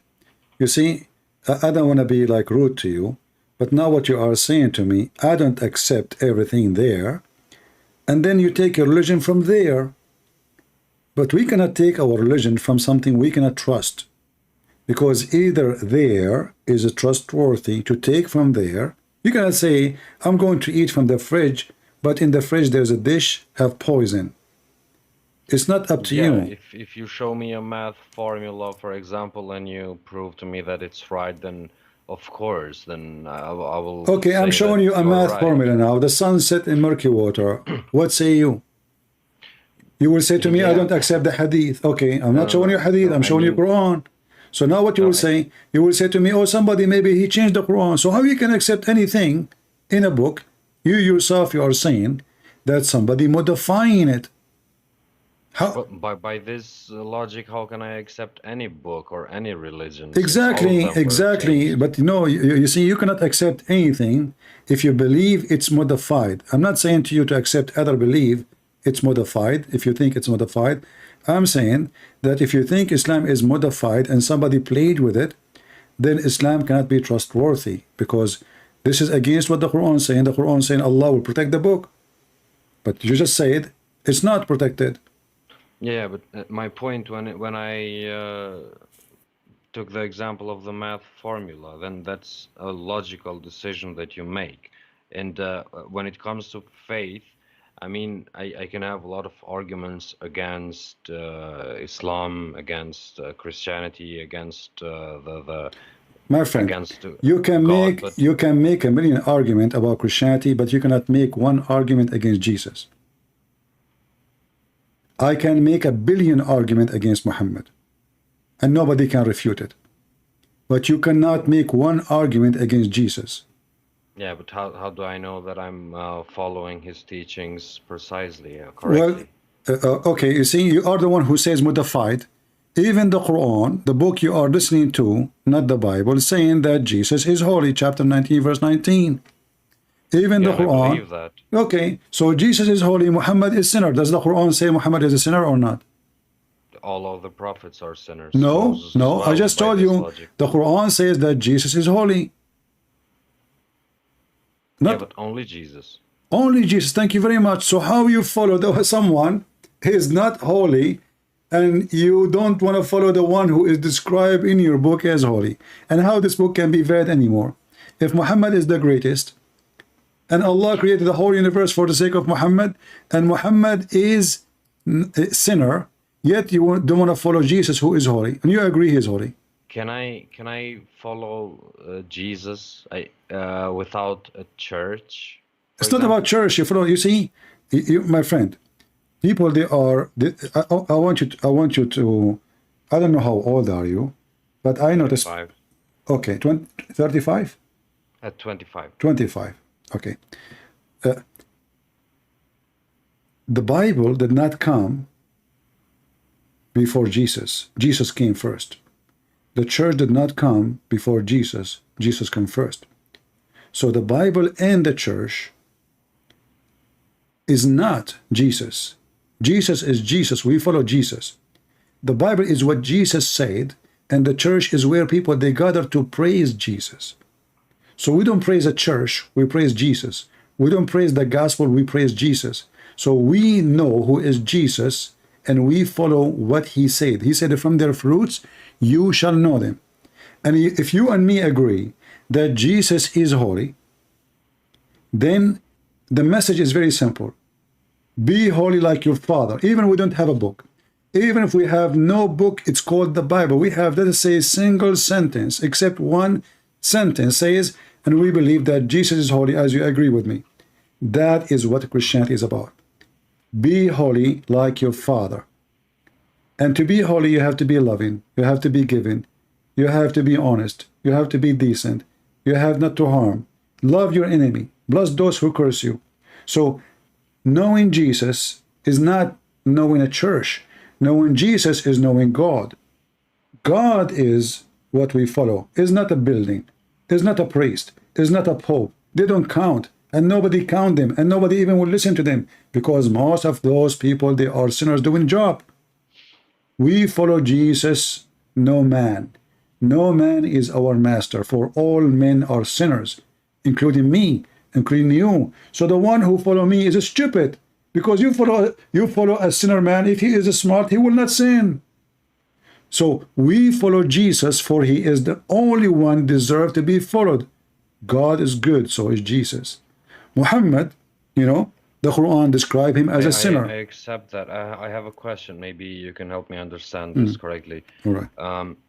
For example, there is the prophecy of the Dajjal in Islam, and there is the prophecy of the Antichrist or something like that in the Bible. And I believe that Jesus will come again. So the Muslims believe that he didn't die, but God raised his soul in heaven, and he will bring it back. So it's kind of a death in a way. So it's not that different. It's just something else. Whatever. Let's get past that. And Jesus believed on the second coming. So if a false prophet or Dajjal comes and he makes people, for example, worship a cross, how do I know that I'm following Jesus or a false prophet? That's why I want to know, how do I get into the teachings of Jesus? Through a Bible, through a church, through a preacher? So that's why I have issues with Christianity. My friend, no, there's no issue actually, because simply I just told you the answer, but let me make it more simple. The Bible, we for sure we accept the Bible, and I believe in the Bible. However, the core of the Bible is to be with God, in the sight of God. So when the Antichrist come, first of all, the first question we need to ask ourselves, why Satan is called Antichrist, not anti-Allah? Why? I mean, Satan, he want to be God. He's challenging God. So if he challenge, he should challenge someone in his size, someone he is considered the most dangerous. So if the Muslims agree with the Christians that the Antichrist is Antichrist and he is Satan, that means Christ is God. Because Satan is not anti-Christian prince. I mean, Christian prince, nobody for him. Who is Christian prince? Satan, he is opposing the biggest one, the scary one, God. So when the Muslims agree that there is somebody will come and he's so powerful, he can chop a man to pieces and he can put him together, and he claimed to be the Messiah. Why he have such a power? Because he want to claim to be the Messiah, and the Messiah is Almighty God. He can put a man together.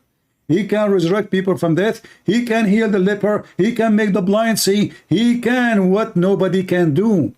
So the Antichrist, according to Muhammad, he can do things nobody can do. He can command the ground and gold will come. He can cut a person to pieces and he throw him a mile away, and he will order the two pieces to join together and he will come. Why? Because he want to convince you that he is Jesus. But that means Jesus is God. Same time, why Shaitan is not anti-Muhammad? Why is not anti-Allah? And why Shaitan, he will melt like salt when he see Jesus? How come when Shaitan, how come Hadith says Shaitan, he command Muhammad? He command Muhammad. Can you believe it? Yeah, so my understanding of that is that Shaitan is scared of Allah. No. He's not against Allah. No. No. How he can be scared of Allah? How you say that? Well, so the story is that when God created Adam, he didn't want to praise Adam. He didn't want to bow down to Adam. And then God punished him with depths of hell. And then he asked God for his forgiveness and to allow him to prove to God that man is weaker or less worthy of being that high in status before God compared to him, since Shaitan Iblis was better, he was made of fire and blah blah blah. So that's his mission on this earth until the day of judgment. And when the devil or Satan sees Isa or Jesus, he will know that his day has come. So that's why he will be scared. He's No, done. no. That's my Okay, understanding. let us go one by one. First of all, the story you quote for me is additional clear proof that Muhammad is a fraud. Because Allah, He commanded the angels to bow down. So why He's upset from Shaitan, who isn't an angel? If I say all cats say meow, why I want to be angry from the dog? He's a dog. In Islam, Satan never was an angel. He is a genie. And the Quran said, Allah, He commanded the angels to bow down to Adam, which is very stupid command. Because if Allah and the Muslim believe that the Holy Spirit is an angel, how you command the Holy Spirit to bow down to a man? Which one deserves to be bowed for? The one who is holy or the one who is a sinner like Adam? Same time. The story proves that Allah, listen, the story Angels proves don't have free will. That's why when a man worships God by his own free will, he's raised higher than the angels, since they have no other choice. no, So man. they cannot sin. Let us go one step by step. You see, the problem with the Muslim, it's not your problem. The problem is you are following a stupid book, literally. First of all, what the angels they say to Allah, the angels they say to Allah, are you going to create someone who will do mischief in the earth? Allah said to them, I know what you know not. And then He taught Adam all the names. And then He said to the angels, let us open the verse. Tell me the names of those things if you are truthful. Allah accusing His angels to be liars. And then if they cannot tell the names, they are liars. So how you call the Holy Spirit, and you claim that it is Jibreel, the Holy Spirit, which mean holy and a spirit, and then you accuse all the angels to be liars. Same time, they did not lie. The angels, they said Adam would do mischievement. Allah, He opposed them, says, no, you are not truthful. Which means he is the stupid, because simply Adam, not long after, commit sin and he was kicked out of heaven. And now Allah wanted to prove to prove Himself that He is smart and He's God. So how we do? He says, okay, Adam, what is this, Adam? Okay, this is a water ball. What is this? This is bicycle. What is this? This is banana. This is apple. And then Allah now come to the angels. And He put the banana, the bicycle, the apple in front of them. He said to the angels, tell me the names of those things if you are truthful. The angels, wow, what is that? We do not know the name of those things. They said to Him, glory to you. We have no knowledge except what you have taught us. So now we have a God. He want to prove He's God. He have a dog. He call him Dudu. And then he come to me and he asked me, Christian Prince, what is the name of my dog? I said to him, wow, Allah, I know not except what you taught me. And now I prove that I am the one who know the future by telling you the name of my dog, which I gave it to him. So the story is not even good for 6 years old. Number two, the angels here are a bunch of liars. So the title, because He said to them, if you are truthful, Allah accusing them to be not truthful, don't you see? Chapter 2, verse number 31, saying, if you are truthful. Yeah. So if they could not tell the names, that mean what? That mean they are not truthful. Do I agree? Yeah, but what does that mean? That mean? It means they're not truthful. That means they are liars. That means they are fraud. That means the heaven of Allah is corrupted. Every single one of them, all the angels, not one, not two, not. If you are truthful, He commanded the angels. He spoke to the angels, and the angels said to Him, "Are you going not one angel, not two angels? The angels said to Him, are you going to create someone who will do mischief?"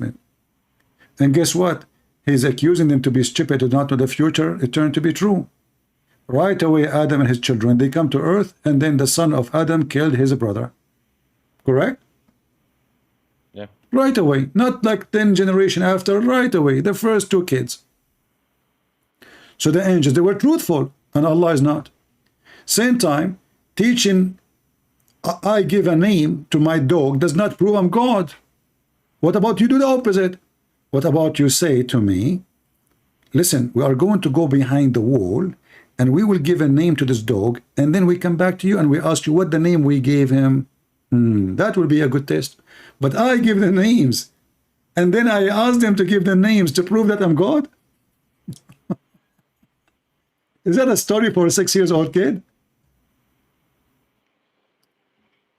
Is that your level as a man who is at the age of 25? Is that a miracle?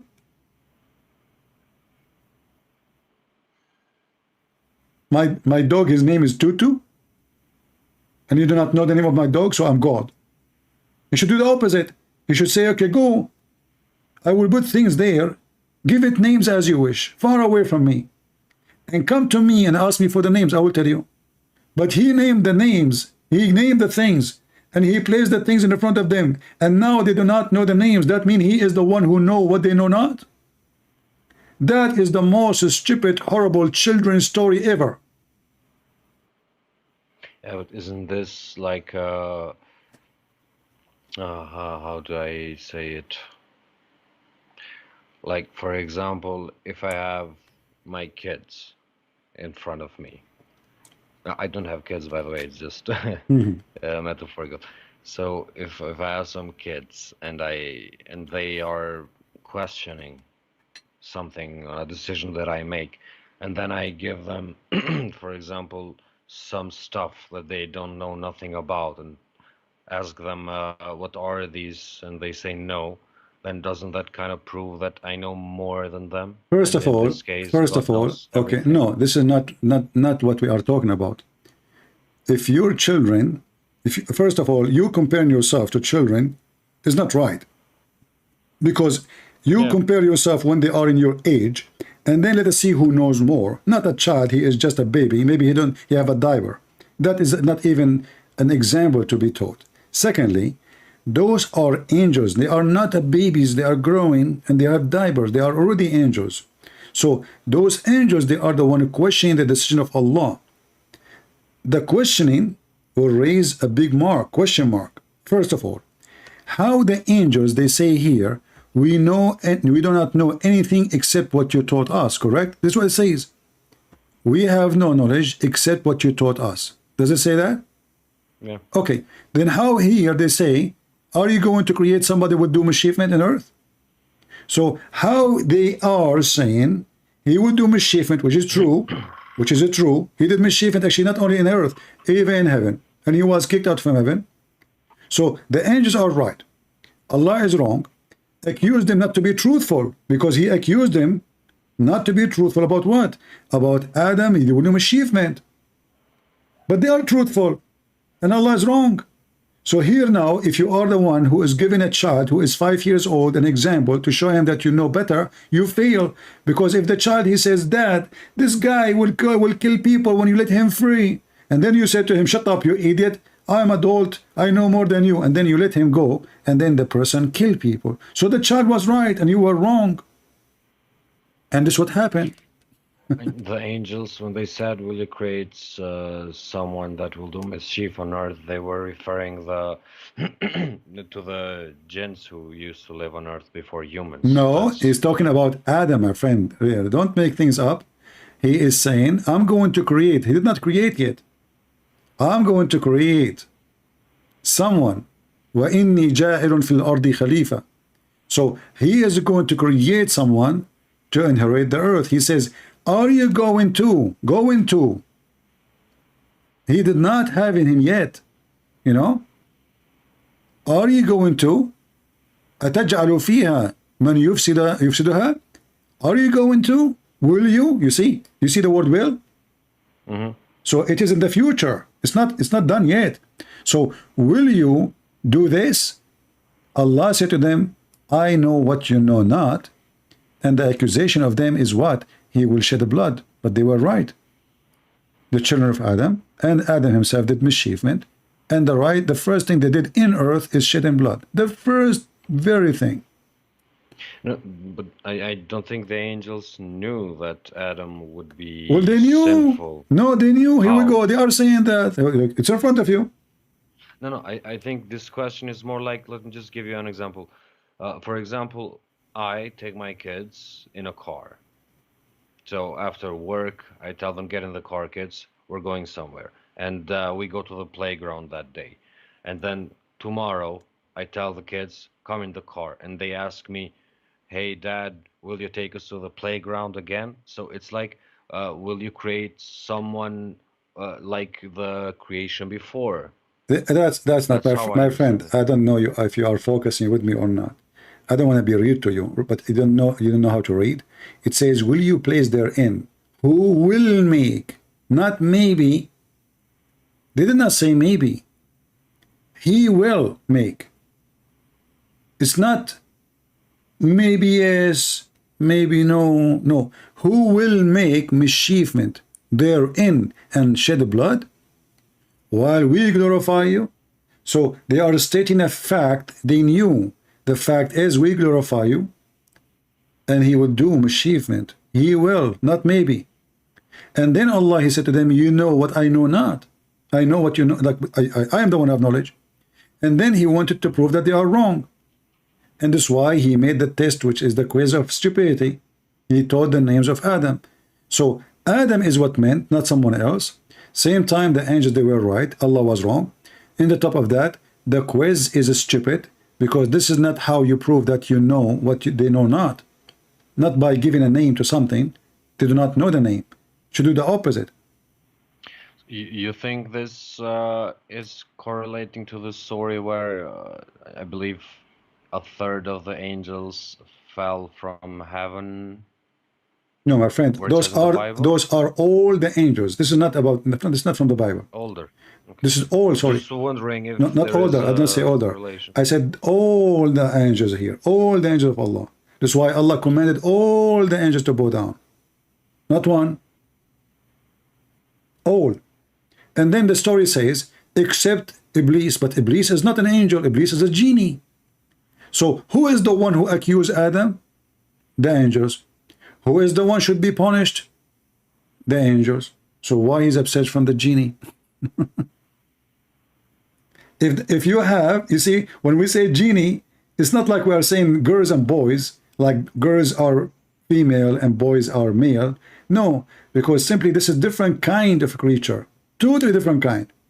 So he is ordering the angels to bow down, and he get upset from the genie.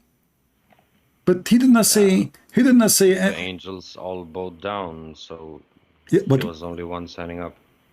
But he did not say. Did he say everybody here bow down? No. Same time, Iblis, he did not say anything. He did not. He did not accuse Adam of this guy. This poor guy Iblis is just sitting there, like I have no idea what's going on. He's watching them, and then suddenly Allah is upset from him because he did not bow down. But Allah did not say Iblis bow down. He says angel bow down. And remember when we said to the angel, do you see it? When we said to the angels, not to everybody in heaven, bow down to Adam, he says to the angels. So why he's upset from the genie? The story is not even good for kids. Yeah, but then later, well, let's say he didn't know that he had to bow down since he's a genie, he's not an angel. Hey, hold on. What do you mean you do not know? If Allah said, I said to the angels, does it say that? What do you mean you didn't know? If I say angels bow down, why I want to get upset from the cat? I said angels. I said, have you ever served in the army? No. So if the major, he says all officers follow me, and then I don't follow the major. He says, why you don't follow? I say I'm not an officer. I'm an officer. So you don't obey a command, does not go to you. If you say the officer, that means this is for the officer. If you say all surgeon, that means for the surgeon. If you say private, this means private. If you say everybody, that means everybody. So here it's the angels. He commanded the angels. So why he's upset from that is on. In the top of that, why anyway they have to bow down to Adam? That is stupid. They should bow down to God. Isn't it against Islam to bow down to anyone save God? So the first one who practiced shirk, an act of worship to someone is not God, is Allah himself, commanding the angels to bow down to a man. So if men after this bow down to Adam, nobody should be upset. Angels themselves, they bow down to Adam. The Holy Spirit in Islam is an angel. He was one of them. That means Holy Spirit, according to Muhammad, is Jibreel, and that Jibreel is a liar. That is horrible. So why you call him Holy Spirit? And then you mentioned to me that Shaitan is a bad person in Islam? He wasn't. He was, by what I know, he was on the jinn world on Earth, and he was one of them who fought for. No, my friend, you have a wrong information about your religion. Shaitan, all this story here is in heaven. What in earth? All this story. He was raised. He was raised in heaven. He was first on Earth with the other jinn. No, this is a false story. Nowhere it says that in the Quran. That's a fabrication. All of them, they are in heaven. Angels, Shaitan, Allah, and Adam. This is why he said to them, get down, to all of them. We said to them, get down from this place. From where? From paradise. So when Allah he sent Shaitan down, he sent him with Adam and Eve. But why Allah even sending them down as a penalty? If he is the beginning says, I'm going to create someone to inherit the earth, but here is coming as a penalty, which is another stupid story too. Because either Adam commits sin, did Adam commit sin and Allah punish him or no?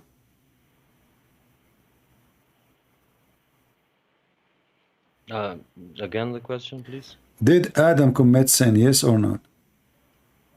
Yeah, both Adam and Eve did. They. What if I show you according to Islam they did not?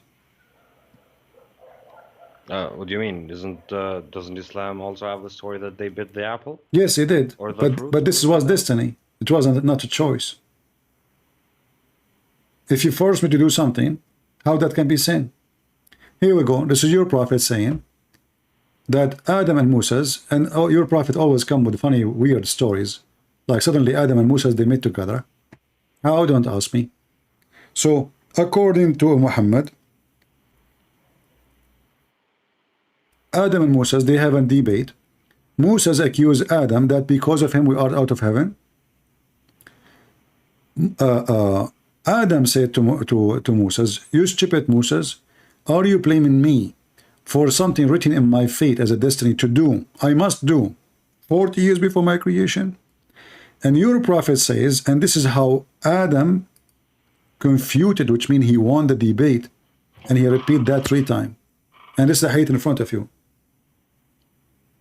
Adam did not commit sin. Everything in Islam, every one of you Muslims, when you commit sin, it's a destiny. And this is additional proof to prove Islam is stupid. So Allah calls you to do fornication, and then Allah will punish you for fornication. Allah made Adam commit sin, and then Allah, he punished Adam, sending him out of heaven because he commit sin. That is the most stupid religion ever. Where is justice? Because fate is you making me. That's why he's saying to him, do you blame me? Read carefully. Do you blame me for an action? You see the word action, my friend? Yeah. Okay. So I cannot blame Adam for any action. And your prophet agree with him. So then all our action is written by Allah 40 years before our creation. Any action. This is the most stupid religion ever. You Muslim believe in destiny, predestiny. Why does that have to be all action? What if some actions are part of your fate? For example, by this logic, God Almighty doesn't know the future. My friend, who care about knowing the future or not? Obviously, your God does not know the future, but that's not the point. The point is, Moses is blaming Adam, because of you we are out of sin. So obviously we are talking about the story of what? Eating the apple, correct? Okay. So what Adam said to him, do you blame me for an action. Which action? Eating from the tree, correct? Yeah. Okay, but that means we cannot blame Adam for that action. So the action of Adam was not a choice of Adam. So why Adam is going to be punished, kicked out of heaven? And if it is an action written by Allah, so what the point of all the life of a human being, and what the point of this God? If a Muslim, he commit fornication, is it an action you choose to do, or it is a destiny? I think you choose to do that. That's false. But without That's- without the situation with the apple, then we wouldn't have the earth as we know it. No. You know, this is, you see, I like, you are trying to make your own religion. You're trying to find solution. Yeah, I mean, this is what you are doing. But let us see what Muhammad said. It's not up to you. No, I'm trying. Don't think of me as a Muslim scholar or something. I'm like not that, thinking please. about you. You just see, trying to I'm make being, sense of my what I see. friend, trust me. I'm being so patient with you. I'm speaking for, do you know how many hours? Do you know how many hours I'm here? My back is hurting. God is my witness. My knees is hurting me. 5 or 6 And hours. I am speaking here for more than almost 7 hours. So I'm just helping you. I'm here to help you. I'm here to serve you, my friend, humbly. The Lord, he commanded me to be here and to be patient with you. So read with me carefully. You said when you do commit fornication, it's your choice. But this is not what Islam teach. So what do? You try to give me your own solution, but this is not up to you. Your prophet, he made it clear. Verily Allah has fixed the very portion of adultery which a man will indulge in, and he of necessity must commit. It's not even a choice to you to commit or not. You must. No, this is in the Quran? This is hadith, and this is sahih, very authentic. This is extremely authentic. Okay. So you commit sin, it's not a choice, including fornication. So what is religion for? So this God, he created me, and then he forced me to play with my private part around, and then he want to punish me for playing with my private part, which he forced me to use it. Where's justice? Justice is, when you do wrong, we punish you for the wrong. But Allah is wronging me now. Allah is making me do wrong. Adam, he did wrong, not by choice, according to Islam. Here, you commit fornication, it was a destiny. So how in the world I'm going to be punished for anything if it was not a choice? Where is the fair? Where is the justice? He wrote for me before he created me, this guy is going to sleep with this woman. He will sleep. He will not only, this is knowledge, this is a destiny. It's a fate. It's a portion of adultery, which he must. If I ask you right now, a baby he is born today, if he die tomorrow, is he going to go to heaven in Islam or not? And he is from a Muslim family. No, I don't know, really. Never heard of such thing. But what do you think? Is it logical for a child, he is an infant, he never commits sin, to go to hell? No, I meant heaven. To go to heaven, not in Islam. Because you Muslims believe in destiny. Muhammad and Aisha, they went to a funeral. And in the, at the end of the funeral, Aisha, she said, well, there is a happiness for this baby. He never commits sin and he never reached the age of sin. He will be in heaven. Muhammad, he says, what's wrong with you, Aisha? It might be otherwise, which mean he might go to hell. Aisha, she was astonished. What? How he will go to hell? He did not even, she make it clear. He did not, he is young. He did not do evil, neither reach the age of someone can commit evil. Muhammad made it clear. It can be the opposite. Why? Because when Allah created you, he decided for you your fate, where you will be, heaven or hell. Doesn't matter you commit sin or not. And this is the greatest example of the stupidity of Muhammad. A child who is born of a Muslim family, because this is a funeral of a Muslim family child. So Muhammad now, a Muslim, cannot say he's a Christian kid, even though he's a Christian. So what? He's a child. You don't understand. But even he is a Muslim child, and Muhammad actually, he said every child born as a Muslim. So why a born Muslim child, if he die as an infant, he will go to hell? The answer is very simple. Allah made a destiny where a person will be before he was born. So he is a child, he is not a child, he commits sin, he did not commit sin, he reached the age of evil or not, it doesn't matter. Still, there's a high possibility he will go to hell. And that, my friend, proves Islam to be the most biggest scam, stupid ever. Because this is not just. So based on the Quran, a child might go to hell? It's in front of you. This is your prophet talking. Are you tired? Are you tired? I feel like you're not focusing with me. No, I'm focusing. I am the one should be tired now, not you.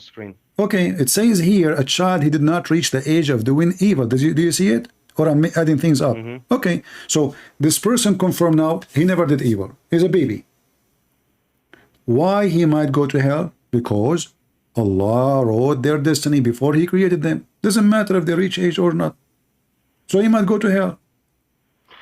Yeah, so basically I asked someone who is a lot more religious than me about this topic, and I got the answer that Allah creates two places for every human being, one in heaven, one in hell, and based on his life choices, he goes to one of the roads. False, my friend. Let me get the one who said that to you, busted. And if you like to call him, and I will shower him with no mercy. It's too late. No problem. But you know, see here, I am here. I stand firm with what I say, but because I speak with knowledge, not with ignorance. They can say lies to you, they can fool you. But I want to ask you: did I say anything to you without showing reference? No. Okay. Now let us show you one more reference. You said to me that Allah created two places, right?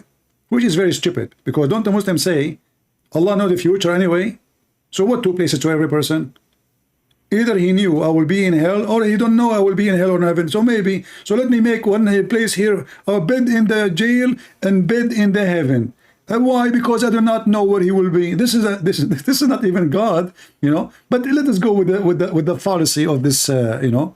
And then in the hadith it says that a man, when Allah created him, the angel will come and write down his destiny. And then this person, he do, like, let us say he gave an example, Muhammad, of two people. One, he followed the teaching of Allah every day. He pray, he fast, he do jihad, he do everything. Okay. And then before he die, what Allah wrote for him will overcome what he was doing all his life, and he will go to hell. What Allah wrote for him. I'm just looking for the hadith. And then the opposite. A person was disobeying Allah all his life. And then what wrote by Allah will take over, which means will be forced to obey, and then he go to heaven. So it doesn't matter. The one who obey will become disobey, and the one who disobey will become obey, because at the end of the day, it's a destiny. Let us see if I can find the hadith in English, so we can, you know. No need. I don't think you're just making this things up. So I know you're tired and such. You don't need to show me anything else. I think you convinced me enough to look into this. I'll try to read the book that you have shared with me. I'm trying to be very sincere here, and when I said to you, for example, that this is not a mathematical formula, I'm saying that sometimes faith doesn't come from logic. A lot of things that you say make sense, 100%, and a lot of things that you showed me don't make sense of what we read together. and that's enough to sort of say spark something in me to show interest on alternatives. But I don't think I would go back to atheism. I'm open to other religions as well. I'm not saying I will abandon Islam only on this. I will still look into some stuff, try to make sense of it. Uh, some stuff that you showed me, I think it's hard to make sense, even if someone else tells me an explanation that would make sense. I think I'm in doubt here of what I'm seeing. But my question to you is, why Christianity? Why Jesus? And are you an Orthodox, a Catholic, Protestant? I don't really understand that world at All right. all. So I promise you to show you the last one, and this is the last one in front of you. I post the link, and this is what it says, that a person who was praying to Allah all his life, obeying, and then what Allah wrote for him will take over, and then he will go to hellfire. It's in front of you. And then the opposite. And this is me in Islam, so crazy and so stupid. Same time, I'm not saying Islam is I reject Islam because of logic, because not necessarily logic can be an answer for anything. As an example, is it logical that there's a guy, his name is Jesus, his mother, she gave birth to him, and she have no husband? No, this is against science. This is against everything we know in a human life. This is not logical. But in Christianity, it's logical. He is a son of no man. Every son of a man is a sinner, proven by history and our experience. Jesus is a son of nobody. Makes sense in Christianity, does not make sense in Islam. So what is logical can be logical, and what can illogical can be logical too. But when we speak about Islam, we are talking about religion contradicting itself. Not different religion only, itself. This guy, he says something here, he say the opposite there. In one hand, he says to you, if you do good deed, you go to heaven. In the other hand, he says at the end of the day, it's destiny. In one hand, he says, if you do this, if you do steal, if etc. And then at the end, he says, you know, even if you steal, it was a destiny. There's a video of Mufti Menk, I don't know if you saw it. And in the video, they ask him, he was telling a story about a guy. The caliphate, he caught him stealing. So they brought him to him. And he said to him, the thief, he said to the caliphate, why you want to punish me if it was a destiny? The caliphate, and Mufti Menk, he says, well, if this is the good argument, if you think about it. And then the caliphate, according to Mufti Menk, which is quoting a hadith, he said the caliphate was smarter than the thief. And this is a good argument. Sorry, you know, the caliphate, he said to him, well, okay, it was a destiny for you to commit a theft, and it was a destiny for me to punish you.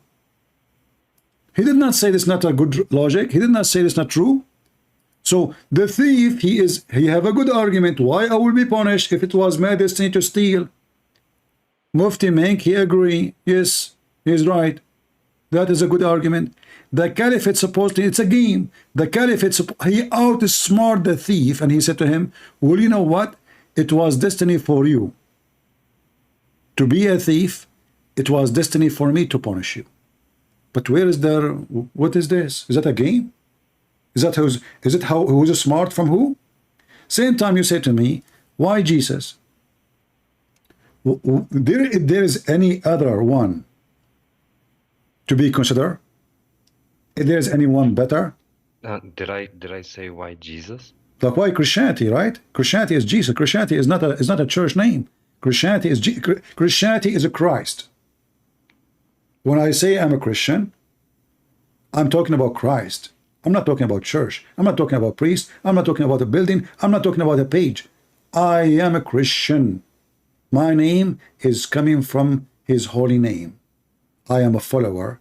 He's not following me. I follow him.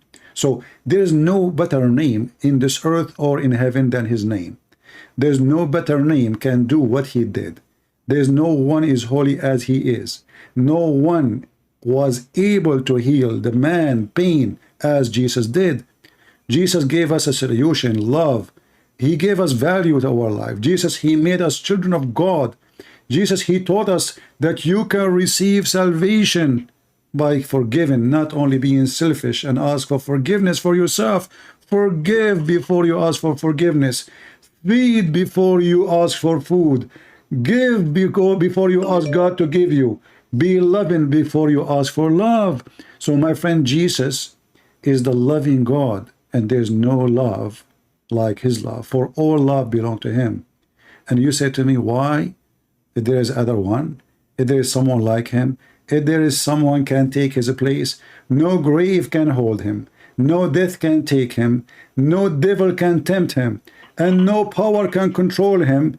And he is the one described in the Qur'an, can create from the mother bird. He can make the blind see. He can make the leper healed, which is a disease nobody until now can heal. He can heal anything. And you say to me, why Jesus? Well, I need to ask you the same question. Why Jesus can do all those things, yet Allah cannot do any? Prove it. Muhammad cannot do anything. Prove it. Abraham cannot do anything like it. Prove it. Moses cannot do anything like it. Prove it. No one like Jesus. So if Allah gave Jesus, as Muslim claim, the power to do all those, to prove that he's a prophet, Allah is a fool, because he did not prove that Jesus is a prophet. He convinced us that Jesus is God. So if this was the purpose of Jesus doing miracles, is to make us believe in a prophet, Allah is a stupid person. Don't he knew when those Christians, they see that he can create from the mother bird, he is a creator. When he can resurrect people from death, he is a resurrector. He can heal, he can forgive sin. He is alive right now in heaven. Don't he knew that those Christians, they will say he must be God? And you say to me, why, my friend? No, I didn't make the case against Jesus. So I'm not saying you did. No, I'm just answering you. You are not making a case, my friend. I'm just, I don't think I'm upset from you, but I speak with passionate. I love my Lord. I'm a believer. So when I speak to you, maybe I'm like excited, but I'm not angry from you. I feel sorry for you. You are following. No, I don't take you that way at all. It's okay. But I have some questions. For example, if I say that Jesus is the Messiah, he will come in the final hours. I believe that. It doesn't matter where I got that belief from. The Bible, when I watched some preachers preaching about Christ's second coming, or from someone saying from Islam, I believe that Jesus existed outside of the religion. So I believe in Jesus, that he is the final Messiah. It doesn't matter if I got the info from A or from B or from C. So does that make me automatically a Christian if I try to be like him and I try to get what he's sent to us, and I believe in God, and if I'm doing good deeds and I'm following the laws of Jesus and the other Abrahamic you cannot, prophets? my friend, you cannot follow the law of Jesus by following Muhammad, because they are the opposite. So we cannot, at the same time, Can I follow Jesus if I, for example, have a murder case on my end? That means that okay, you see, if I make all a of us, mistake all or of my us, life- all of us, we have murder case. Who said we don't? Murder is one of many crimes we commit in our life every day. We commit crimes non-stop every day. Human being is the worst creature maybe between everything, because dogs, you feed them, they don't bite you, they obey you, they protect you, they give their life for you. Human being, you feed him, he kill you, he betray you. The son betray his father, the daughter betray her mother, the mother betray her husband. So human being is a murderer. So if this is the case, you will never go to heaven. However, the Messiah can change your life, and this is his power. You have to experience him, and then you will know that he can change you. So the murderer can be a person who is the opposite. A cheater can be loyal. A thief, he can turn to be a decent. Paul used to go against the Christian, he want to kill them. He became Paul, the apostle, for the Messiah changed his life. So the same as the life of Paul changed, your life can change. with all the sin you did, but you have to take it from your heart, not by name, not saying Shahada. Shahada doesn't count for Jesus. He said, from their fruits you shall know them, not from their words, not from their names, not from their clothing. Your fruits tell me who you are. You can call yourself whatever you want, but your fruits will expose you. And this goes for Jesus. I know Jesus. You mentioned to me how I will know the Dajjal, right? From the Messiah, the fruits. The Dajjal is coming to kill, to rape, to torture, to take, to control. The Messiah is not that. The Messiah coming back, he will be a justice. Even the hadith says, hakaman muqsitan, which means he's absolute just, which nobody can do save God. Hakaman muqsitan, the Messiah is. So the Messiah will come in the day of judgment to be just, not to be evil. From his, not only the ability, not only the power, not only from what he can do, his fruits, my friend. So if a person come and he can do miracles, the Messiah warned us. He said, there's people will come, claim to be I'm the Messiah. They will do miracle. Don't make them fool you. Because this is not why we will follow somebody. Their fruits. The Messiah never asked for a penny. The Messiah never asked for wages. The Messiah never asked for authority. The Messiah never slept with the women. The Messiah, he never asked for any privilege. In fact, the Messiah, he said to his disciple when he decided to wash their feet, they said to him, Lord, we cannot let you do that. He said to them, if you don't let me do it, you don't belong to me. I do not know you. To be a master, you have to be a servant. So the Messiah, my friend, it's not just a name. It's not a title. It's a person, and that person nobody can copy. Neither me, neither the devil, neither Allah, neither Muhammad. No one can copy him. And this is why it will be so easy for us to know who is the true Messiah, who is not. And the Messiah will come with the glory of his angels. We will see things we never saw before. Not only he will be coming with his power, but he will be coming with the glory. The glory belong to God, not the glory belong to a Satan. Satan have a glory in this earth already. Satan, he have his glory in this earth. He is a flourishing everywhere. The glory of God will be totally different. It's not going to be gold and silver. It's not going to be soldiers. It's going to be coming with the angels. And when we see him, we will know him right away. So I'm not worried about the Dajjal fooling me. And, you know, we mentioned that when the Dajjal, he see the Messiah, you said to me what? Because of what he will melt? Maybe what? Jesus.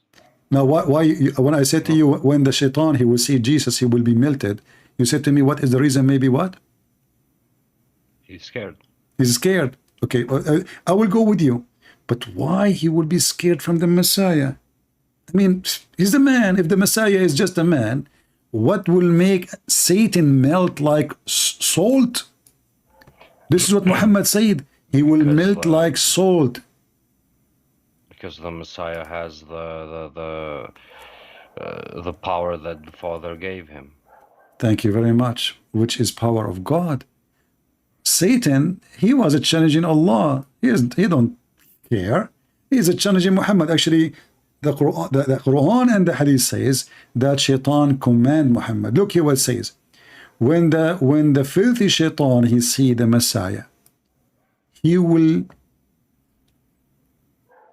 dissolve as salt dissolve itself in the water, just for seeing Jesus. I want to ask now, who is this Jesus then? He don't even touch the Shaitan.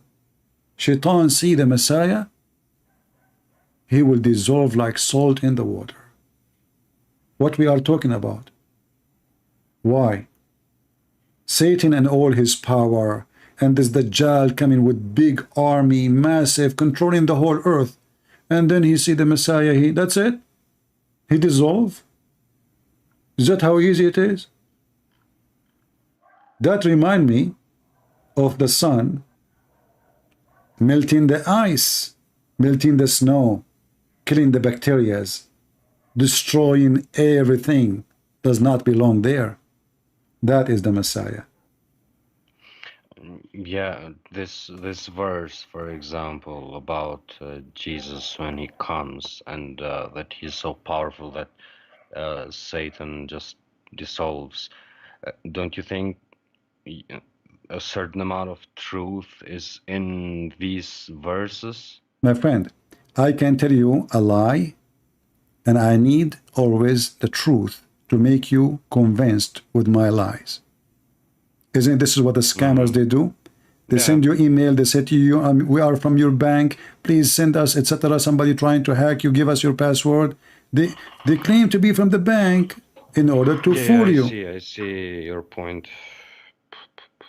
Yeah, for example, would I be considered a Christian? For example, I accept Jesus as the Messiah. I already As do, your to be savior, as honest. your Lord, and you have to deny Muhammad. You cannot follow two masters.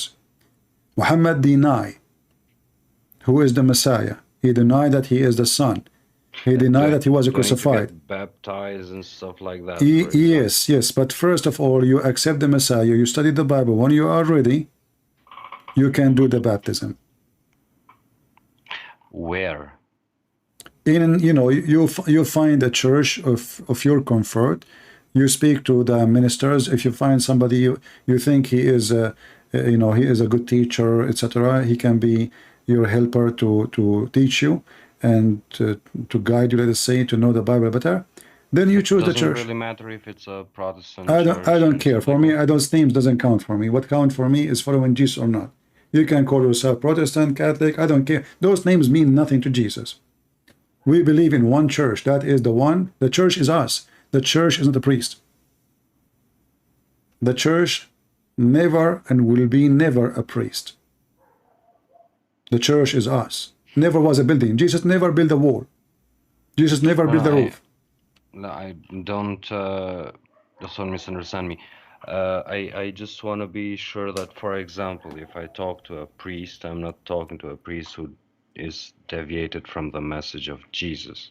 Do you get what I mean? I don't want to be Well, as I said given to to you, false teachings. a priest, any priest, he says something not in the biblical, he is no priest. Very simple. This is why I say to you, Okay, you learn the makes Bible, sense. and then if a priest he says to you he agree with homosexuality, he is not a Christian. If he say it's okay to be drunk, he's no Christian. If he say it's okay to have a girlfriend, boyfriend, sleep around, he's no Christian. This is the priest of the The devil. Bible says that alcohol is bad? The Bible says it clearly that anyone who commit the following: drunken, thieves, fornicators, liars, thieves, those they will not enter heaven. They will not. So anyone who says to you, it's okay, he is not Christian. Very simple. It's not up to anyone. You see, when we say God, he forgives sin, this is true. But the one who his sin will be forgiven is the one who do repent and stay away from. So if I do any of those things, I have to repent, otherwise I have no place in heaven. Otherwise, I am just a liar trying to fool people, saying I am a believer, but I am not. From their, remember I told you, from their fruit you shall know them? Okay, so how your fruits is the fruit of Jesus, and you are a drunken person going in the street like a donkey, sleeping in the floor. You do not know what you are saying, you do not know what you are doing, and maybe even you might do some harm to people because you don't know what you are doing. So we, the Bible allow us, we can drink wine, but we cannot be drunk. Jesus says little of it will bless your heart, little. The same as any food, it's a food.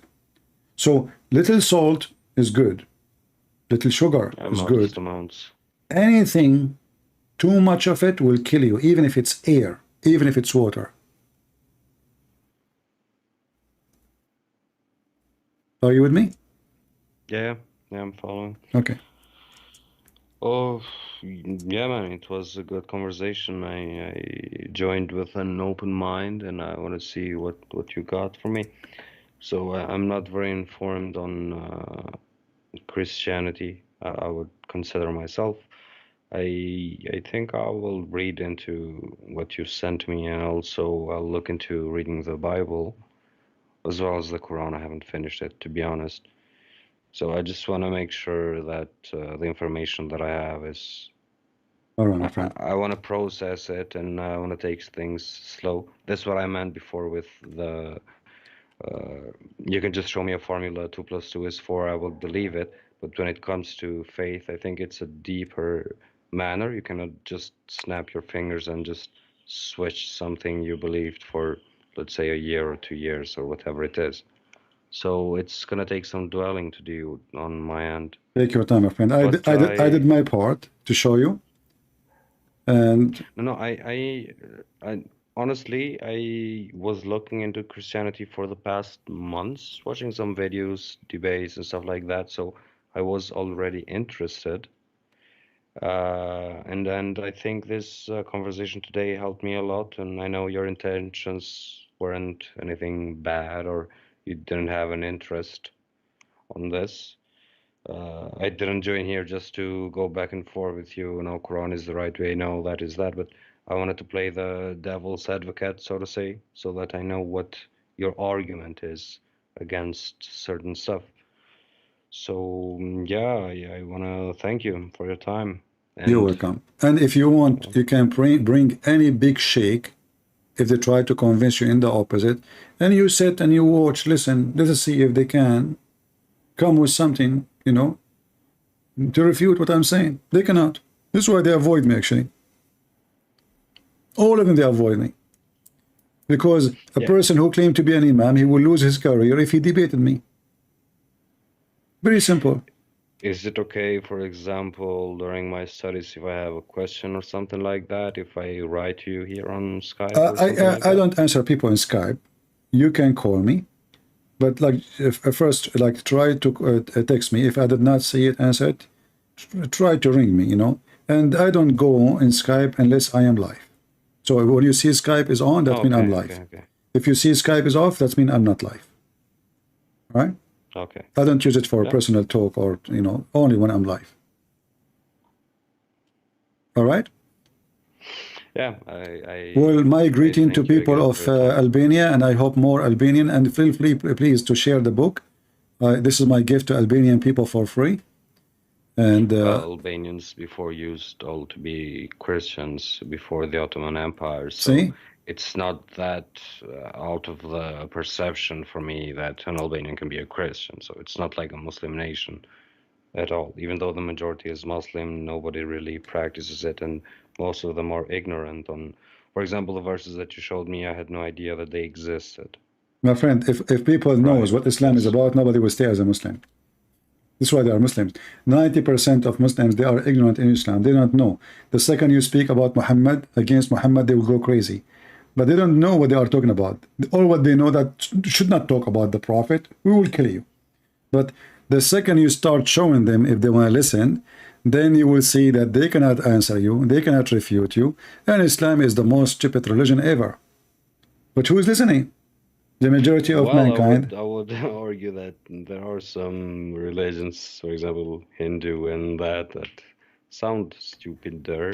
Yeah, you know, you see, but the Hindus are not the one hijacking airplanes. You know, I mean, their problem is limited in their, let us say, territory. But Muslims, they are a problem for the whole earth. They are a problem in their own land. You see, if you bring those who have beard in your country is messed up. The more beard you have, the more the country is screwed up. The reason you don't feel Islam too much in your country, because as you said, people don't really practice. Nobody has beard, yeah. Yeah, the second the beard started growing, your country is messed up. Good luck with that. Yeah. And usually the beard will grow when the Saudi and the money of Qatar and etc. start spreading around and send you those terrorists to The teach. war with, yeah, I was a kid actually, just to give you in my experience here. So I was a kid actually when I started seeing after the war with Serbia ended. So I started seeing women dressed, you know, the hijab Hijab and the that's burqa, full yeah, face. yeah. Yeah, burqa, yeah, that one. So that's the first time. I mean, our women used to cover their faces back then, but all of the Balkans did, so to say, one way or another with something, not all of their hair. But for example, we saw after the war, Chinese came to our country, and also Arabs came to our country, these Shia, whatever they are. Yeah, the real jihad, The yeah. first time, yeah, the first time that we saw that kind of stuff. So it's like a war-torn country. They try to gain influence in that. So I understand all the politics that go with Islam and all that. It's not something that I'm just And what now about now? realizing. They were not able to establish influence? Not really. No, Okay. no, they have their fair share of extremists that they sent to Syria and some, I don't know, places. But the majority of, I would say that 80% of the country doesn't even go to mosques. They are not even a moderate Muslim. So they all say they believe in God, they give praises and all that, and they not all of them even fast during Ramadan. So it's not like You know, you have the the conspiracy. first time I saw a woman from Bosnia, it was a woman who converted to Christianity, and I was when I saw her, What do you mean, Al-Bosnia? from she was from the Bosnia, you know, the city. Yeah, Bosnia Herzegovina. Yeah, yeah. Her name is a Muslim name, you know, because you know we are Arab, we know the names right away. So I thought I'm going, okay, my chance now to talk to her, to bring her to Christ. And then suddenly she, you know, she told me I'm Christian. I said, oh, so you're a Christian from there? She said, no, I became a Christian. So I asked her what happened. She said that during the war, there was like a camp for the Serbian and camp for the Bosnian and the Muslims, etc. Like there's a line, you know, red line. So the Muslim from Saudi Arabia and Arab, they have tents to give charity, like food, etc. Okay. So she stand all day with her kids until her turn came to take the food. The guy in charge, he said to her, go. You are not wearing hijab. Wear hijab. The woman, she said, but we are hungry. We are working all day long. Please, you know. He said, don't. I will not give you. Go wear hijab. The woman, she went in the back now, and she wear hijab. The guy is still there, you know. He told the other guy, this is the woman, she don't wear hijab, so he refused to give her. So now this woman, another woman, she gave her little, you know, food, like for a second day, and now she came wearing hijab, and even she covered almost her face. Then the Arab guy, he asked her son, he said to him, do your mom pray? The kid, he said no. He kicked her out. He said, go. This is the same woman yesterday, right? So they got her busted.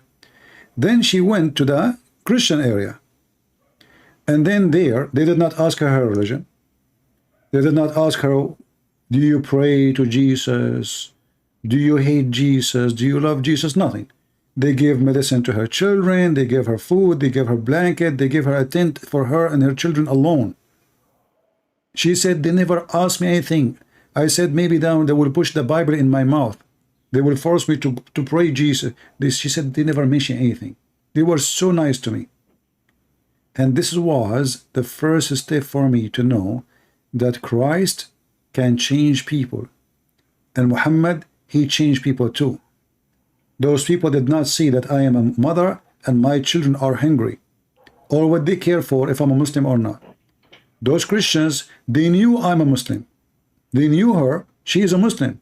They took her, they feed her, they gave medicine to her children. She left the camp, still nobody asked her to convert to Christianity. Nobody said to her anything about Christ. And then later she decided to become a Christian.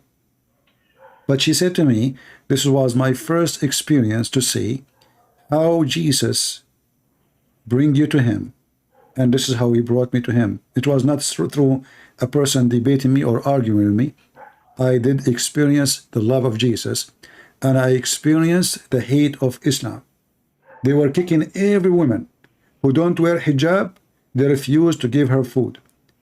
Any woman, they ask her children, they ask the babies, do your mother pray? If he's saying, the kids, they don't know what to say, you know, they say the truth. Do your mom pray? Do your mom wear hijab usually? If he's saying no, they kick her out. They are trying to convert the society to Taliban, and they are using food as a way to force it.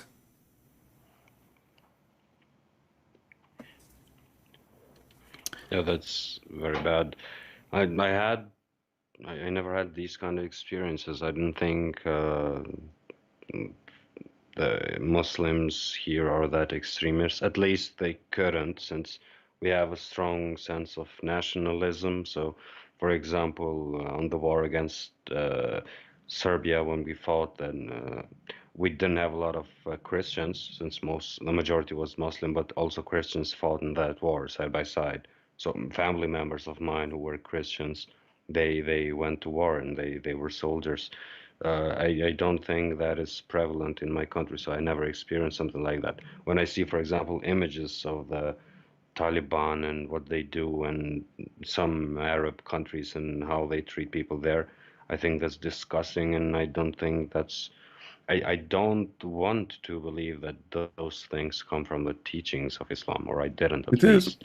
It But is. for some things that you showed me today, for example, the spitting part when collecting jizya, was it? My friend, this is Am I nothing. correct? Go and read the Pact of Umar. You will see how disgusting Islam is. The Pact of Umar. A Christian cannot ride his donkey facing the head of the donkey. His face have to face the ass of the donkey.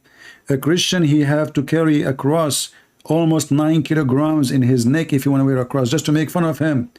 A Christian, he have to shave the middle of his head. A Muslim can go to any house, any Christian house, and he can stay inside, eating, sleeping in your bedroom for 3 days, and you have no right to ask him why and when you will leave. 3 days for free, anytime. Christian, they are not allowed to ring the bell. Christians are not allowed to fix the church. Christians are not allowed to pray in the street. Christians are even not allowed to teach their kids about Islam. Do you know why? Because they don't want the Christian kids to know how to refute the Muslims. If you teach your kids about Islam, you will be executed. Go and read the Pact of Umar, my friend. You don't know what you are missing. Anyway, my friend, I want to say thank you for calling. Yeah. And I hope soon I will hear good news from you. We pray for you. And I hope you learn something good for you tomorrow. Today.